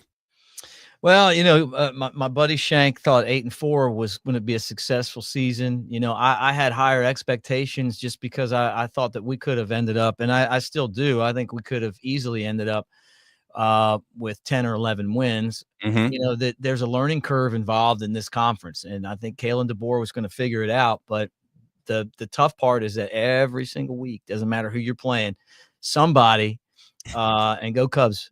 Thanks, Greg. Somebody is up there ready to beat you. I mean, we're not playing in the schedule that SMU. If SMU was on our schedule, not only would we have beaten them, it would have taken our strength of schedule down, right? I mean, let's be honest, man. Indiana, same thing. We'd beat them, and it would have been like no big deal. You would expect that, but I think that the reason why I feel like we came up short is because we didn't achieve the best that we possibly could. And I think part of that's on DeBoer. I think part of that's on the leadership of the team. Some of it's bad breaks, but that's what they've got to figure out. The staff's going to have to figure out how to be motivated week in and week out. Jake Coker and I do a show, and he's awesome. He's always like, man, with the weeks that we had those games that you're supposed to win, you could never do anything right. He said, you show up and you just knew Saban was just going to make you do it over and over and over and over. But you know what? We kicked the crap out of those teams, So DeBoer's got to find his style of doing that. He's going to figure it out. And then the other thing is, just going basically just working hard to continue to follow the legacy of Alabama. I mean, I think that this team has a really good shot at being back in the mix. I thought they could have won the SEC this year. Watching the SEC championship game, Coach Smook, I was like, man, come on, man. We could beat both of these teams. Like, we could beat both of these teams right now. And it's a shame that we're not going to be in the playoff to just raise havoc and mess it all up. But I think that it's just to watch the transfer portal. I mean, watch the transfer portal. That's where we're gonna beat them next in the transfer portal. And I expect that Bama's going to have a great roster next year. But the question I have, I mean, I think Milroe's is going to go to the NFL. Is there any chance that he comes back? Then you lose quarterbacks. How does DeBoer and his staff handle that? Do they want him to come back? Do they want him to leave? What the opt-outs look like? Hopefully enough guys opt out just so we can get some experience to some other guys and see what we have, because the game doesn't matter, the Cheez-It Bowl or wherever we end up. So I woke up feeling the cheesiest, Coach. Oh man, I hate the idea of playing in the Cheez-It Bowl. That to me, but Mick, looking at it from hindsight, man, the issues that we dealt with ego this year on this team, the Cheez-It Bowl is an opportunity for this new generation, this new group of players, the young guys. And this ain't no slight at our veterans. I think our veterans struggle with letting go of what they were used to. Yeah, right. That was a lot of the hindrance, because you look at the major penalties against our team in big moments. Kendrick Law, come on, man. Yeah, Caden Proctor, Elijah Pritchett. These are all people that Coach Saban recruited that had this mentality of the Bama standard for what it was under him, which is not an issue. But there's a new sheriff in town, and there's a new way to win. And Kalen DeBoer has shown that his way that he wants to teach to win is a successful way. It is. I mean, no matter how you cut it, shape it, it doesn't matter. He's proven you can give me whatever product is there. Whatever product you I show up to handle, I can create a winning product. He's shown that. Without NIL, without portal, he's done it. With portal and NIL, he's done it. So I think this team, the players in this locker room, have an opportunity to really showcase what they can do, what the next season it looks like in this bowl game. And I hate it too, Mick. I hate being the cheesiest coach, but we need something. I loved how Mac Jones was able to end that year against Michigan, And then you see how 2020 showed up. We could asterisk that for COVID or whatever, but that was a full conference schedule. He came in, no practice, just like everybody else, and we win. And he plays one of the best seasons in Alabama quarterback history up until the next year when Bryce Young pulls up. But it's going to be something to watch for this spring, man. And I can't wait. Mick, let the people know where to find you, man. Because I would tell them, but I can't tell it as good as you. Let the people know where to find you and how to follow you and keep up with your great content and your information that you put out for this. And I know, I'm pretty sure everybody already know, but just in case they don't, man, let them know where they can find you, brother. Well, it was great. Hey, look, bro, it was great to see you too, man. And I appreciate your support, not just being on broadcasting together, but just as a friend. So thank you so much. But my channel's Bama Tailgate. We do a show, Jay Coker and I, that's on radio across the state of Alabama on game day, but we record that normally the Friday before the Saturday games. And then I try to do shows on there every day on the Bama Tailgate YouTube channel. And then I'm on Cover Crimson, which is the guys that own the Next Round, Disrupt the Media, Clint Lamb, Mike Johnson, Jay Coker, and I do a podcast on there as well. Lance Taylor, Aaron Suttles. We got a great cast of people that are part of that. So both places, man. And, I know you guys, as much as you enjoy, hanging out here, you're welcome to hang out with us too. And it's all about just finding content, and I love the fact that we all kind of want the same thing. We just want to see Bama win, man. That's it. And that at the end of the day, that can get misconstrued with opinions, but at the end of the day, I want my Crimson Tide to win. We may not want them to win the same way, but we want them to win. And I could project that a certain way, and you could project it a certain way. And at the end of the day, I'm not going to judge you for that. You're not going to judge me. At the end of the day, we're going to be family. We're going to be brothers. And that's how it should be. So, Mick, once again, man, an honor and a privilege to have you on the platform here, man. Shout out to all the viewers in the chat. We got a total of 144 here on YouTube, 561 on Twitter, and we got a few tapped in, 3 tapped in on Twitch. So we're pushing numbers. Of course, they're going to show up to see the superstar, Mick Gillespie. Mick, appreciate you, man, 100%, man. I really do. And thank you for everything you do for the Crimson Tide and keeping us locked in, bro. I know when I'm trying to figure out about an injury or something at practice that I've been hearing buzz about, is either you or Rodney or I'm gonna get in touch with. So I'm gonna keep my boys, keep them in the pocket because they gonna tell me the real, they gonna tell me the truth, and they're gonna keep me in a good spot to project the right information for all of the fans that want to know anything about that Crimson Tide. So Mick, thanks, brother. Thanks. And you're coming on my channel next. Roll Tide, my friend. Hey, anytime, brother. Anytime. I'm ready. I appreciate you, brother. Roll Tide, man. All right, man. That's my bro, man. I rock with Mick, man. He's been solid since day one. I tell y'all the story all the time. Mick Gillespie is a name. He was a ghost to me for the longest. Never got to see his face, but I used to always read the articles and what he would say. And, in my younger days of following Bama football, I was on the message boards. And if Mick Gillespie or Clint Lamb or Tim Watts, not necessarily Clint was kind of younger then.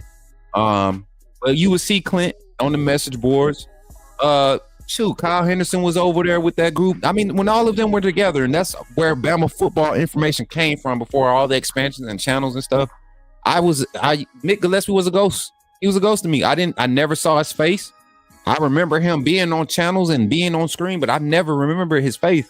And then, of course, earlier this year for spring training, I got to go up there and do team reporting, and he's one of the credentialed. His network and the people he worked with, they're credentialed and they're way more experienced in this industry than I am.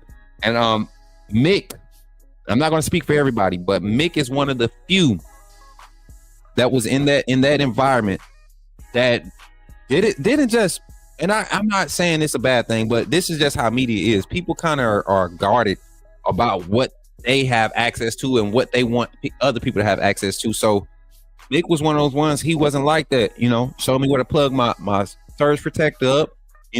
I tried to ask questions on my first time at the thing, and he encouraged me like, hey, try next time. They just got to get used to seeing you, and I kept trying, and it was small things. And then y'all know the situation that happened when I left, when I got fired from the other channel. He was one of the people that encouraged me, so I appreciate Mick and Elmo, man, and Big Elmo, man, sexy Elmo, bro, Big Sexy. I tell you, man.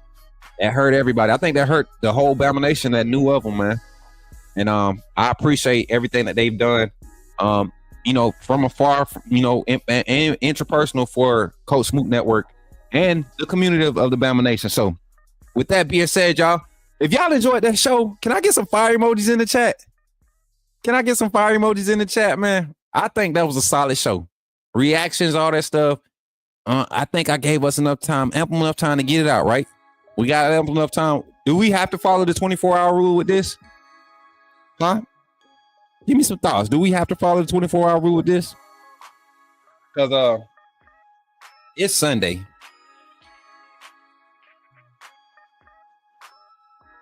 It's Sunday. But this little double shot looking real good right now. So that might get pulled up. What time is it? It's after 1 o'clock. Yes, it is. Oh, we safe. Yeah, that's gonna get pulled up. Shout out to Luna, cause me and her about to have a conversation. Oh snap! Look at my AAA family popping up. Look at y'all. That boy, yeah, Trey in front. Trey, you from the Gump, man?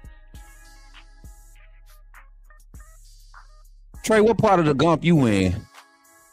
You on the west side. You sound like you on the east side. That boy J-Mac said, roll tears. Who your team? Please let it be a Georgia fan. Please let it be a Georgia fan. Oh, man, I love when we have trolls come in. 24-hour stream? Oh, 24-hour rule. Okay. You in Montgomery, Alabama? Yeah, he on the east side, y'all. He on the east side. We on B-ball now. Oh, yeah, 100%, Greg.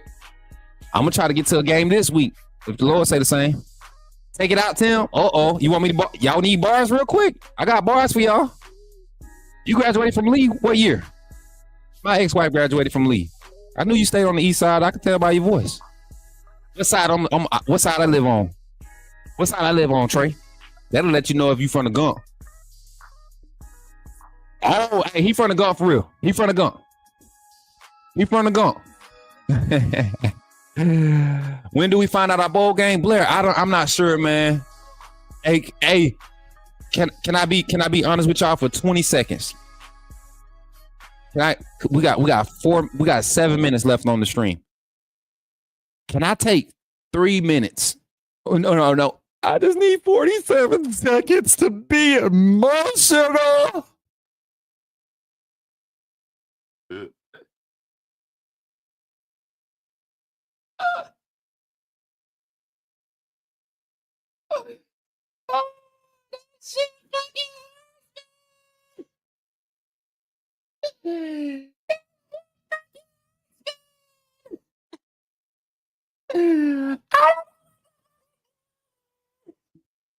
It hurts, y'all. All right. 47 seconds up. I just had to get it out. I've been holding it in the whole time for y'all. I've been holding it down for y'all. That was one of the moments, man. I had to hold it down for the family. You know, I had to be strong for y'all. But I hurt too. Man, I just knew we was in, y'all. I just knew we was in. I don't want no ball games.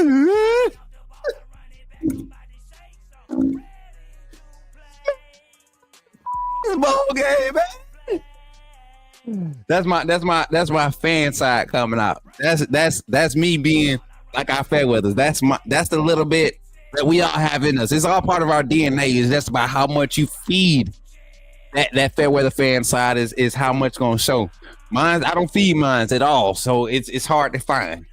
Today, you cut me deep, CFP committee. You cut me damn deep. You cut me deep. Oh, the M&Ms. You hurt me, man. Come on, y'all. I want Miami, though. We want Miami. We want the U. We want the U. George Teague will be happy to play the U. Right? Uncle G. If we get the U, I'm going to get Uncle G on the show this week. I'm going to get Uncle G on here. George Teague in here if we play the U. Huggy. Hey, that's that little mini Fairweather side I got in me. That's my inner Bear Bryant burner. Y'all want to react to Roll Tide Willie reacted to the playoff? Hold on. Roll Tide Willie reacted. Hold on. Gotta get this. Let's get Roll Tide Willie reacted, y'all. Hold on 1 second. Cause I ain't seen it. Let me get to it. Hold on. What Willie doing? Here we go, Willie. Come on, Willie. Come on, Willie. Oh, we did not get in, Willie. Come on. No, we didn't get in. Didn't even get in the daggone playoffs, Willie. Yeah, we are. They didn't do us right. Well, we lost 3 games. We still got to be in there. Well, you know, if we wouldn't have lost some games, though, that's what killed us. They killed us out. That week they got to go out there and play tied football. Every week they got to play tied football. And we didn't do it. Walk around with your finger in the ear. That sucks, don't it, Willie? That sucks. Sucks. I don't know if they got a problem. They can't get along with each other. I don't know what it is, but everybody needs to get everything straightened out. That sucks, don't it, Willie? That sucks. We could have been in there if they'd have went out there, played and lost to unranked team. That's right. Alabama ain't never scored 3 points in a damn ball game. That's why we ain't in. That's the reason we ain't in. To Oklahoma. What ain't ranked, we should have whooped them like a whooped dog. You ain't happy. I ain't happy. I'm mad. I ain't over that now. Willie snap, y'all. Something, but I can't. I'm in this. Willie snap, y'all. We still don't give a piss about nothing but the tie. We love the tie. But they got tightened up. They do got tightened up. We love it. I love you too, Willie, man. Hey, that's my dog, man. I love Willie. I'm gonna try to do something. I'm trying to throw my weight around a little bit. I talk to Chad and Willie every so often via FaceTime or something like that. We'll interact. But I talk to him every so often. I'm not gonna sit here and act like I talk to him a lot. But these are people that I personally talk to and have interactions with. So when I see Willie like going off, I want y'all to understand that ain't scripted. That Willie is diehard Bama.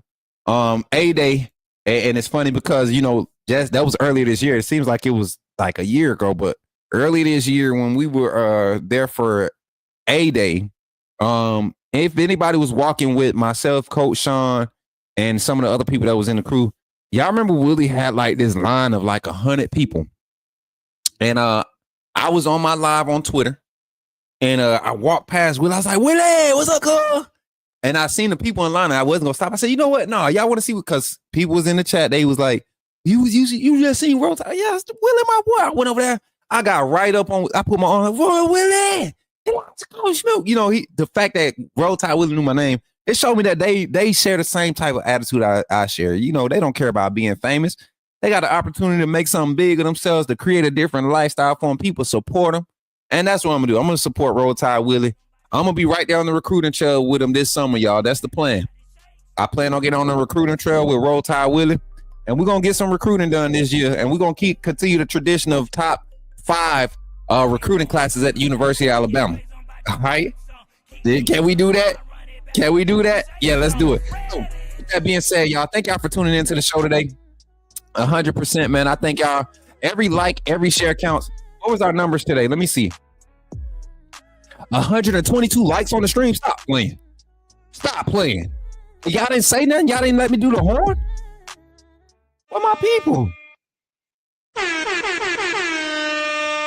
120 likes, 123 likes on the stream. 124. If you haven't liked the stream, like the stream right now. Let's see what our final number is. If you haven't liked the stream yet, let's see what we can get our stream lights up to in the last minute of the stream. And while we on that, guess what?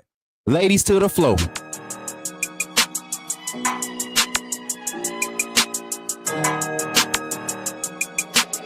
Red room. Here we come.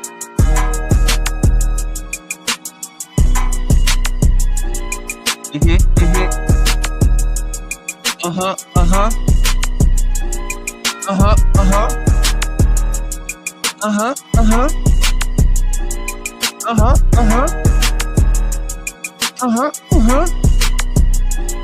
to the floor. Ladies to the floor. And it still roll tide. And it still roll tide, baby. And it still roll tide. Appreciate y'all, man. We had 135 likes on the stream. Thank y'all for hanging out with your boy Coach Smook today. And as always, when you see your boy in the streets, make sure you holler at me and tell me, put me in the game, Coach Smook.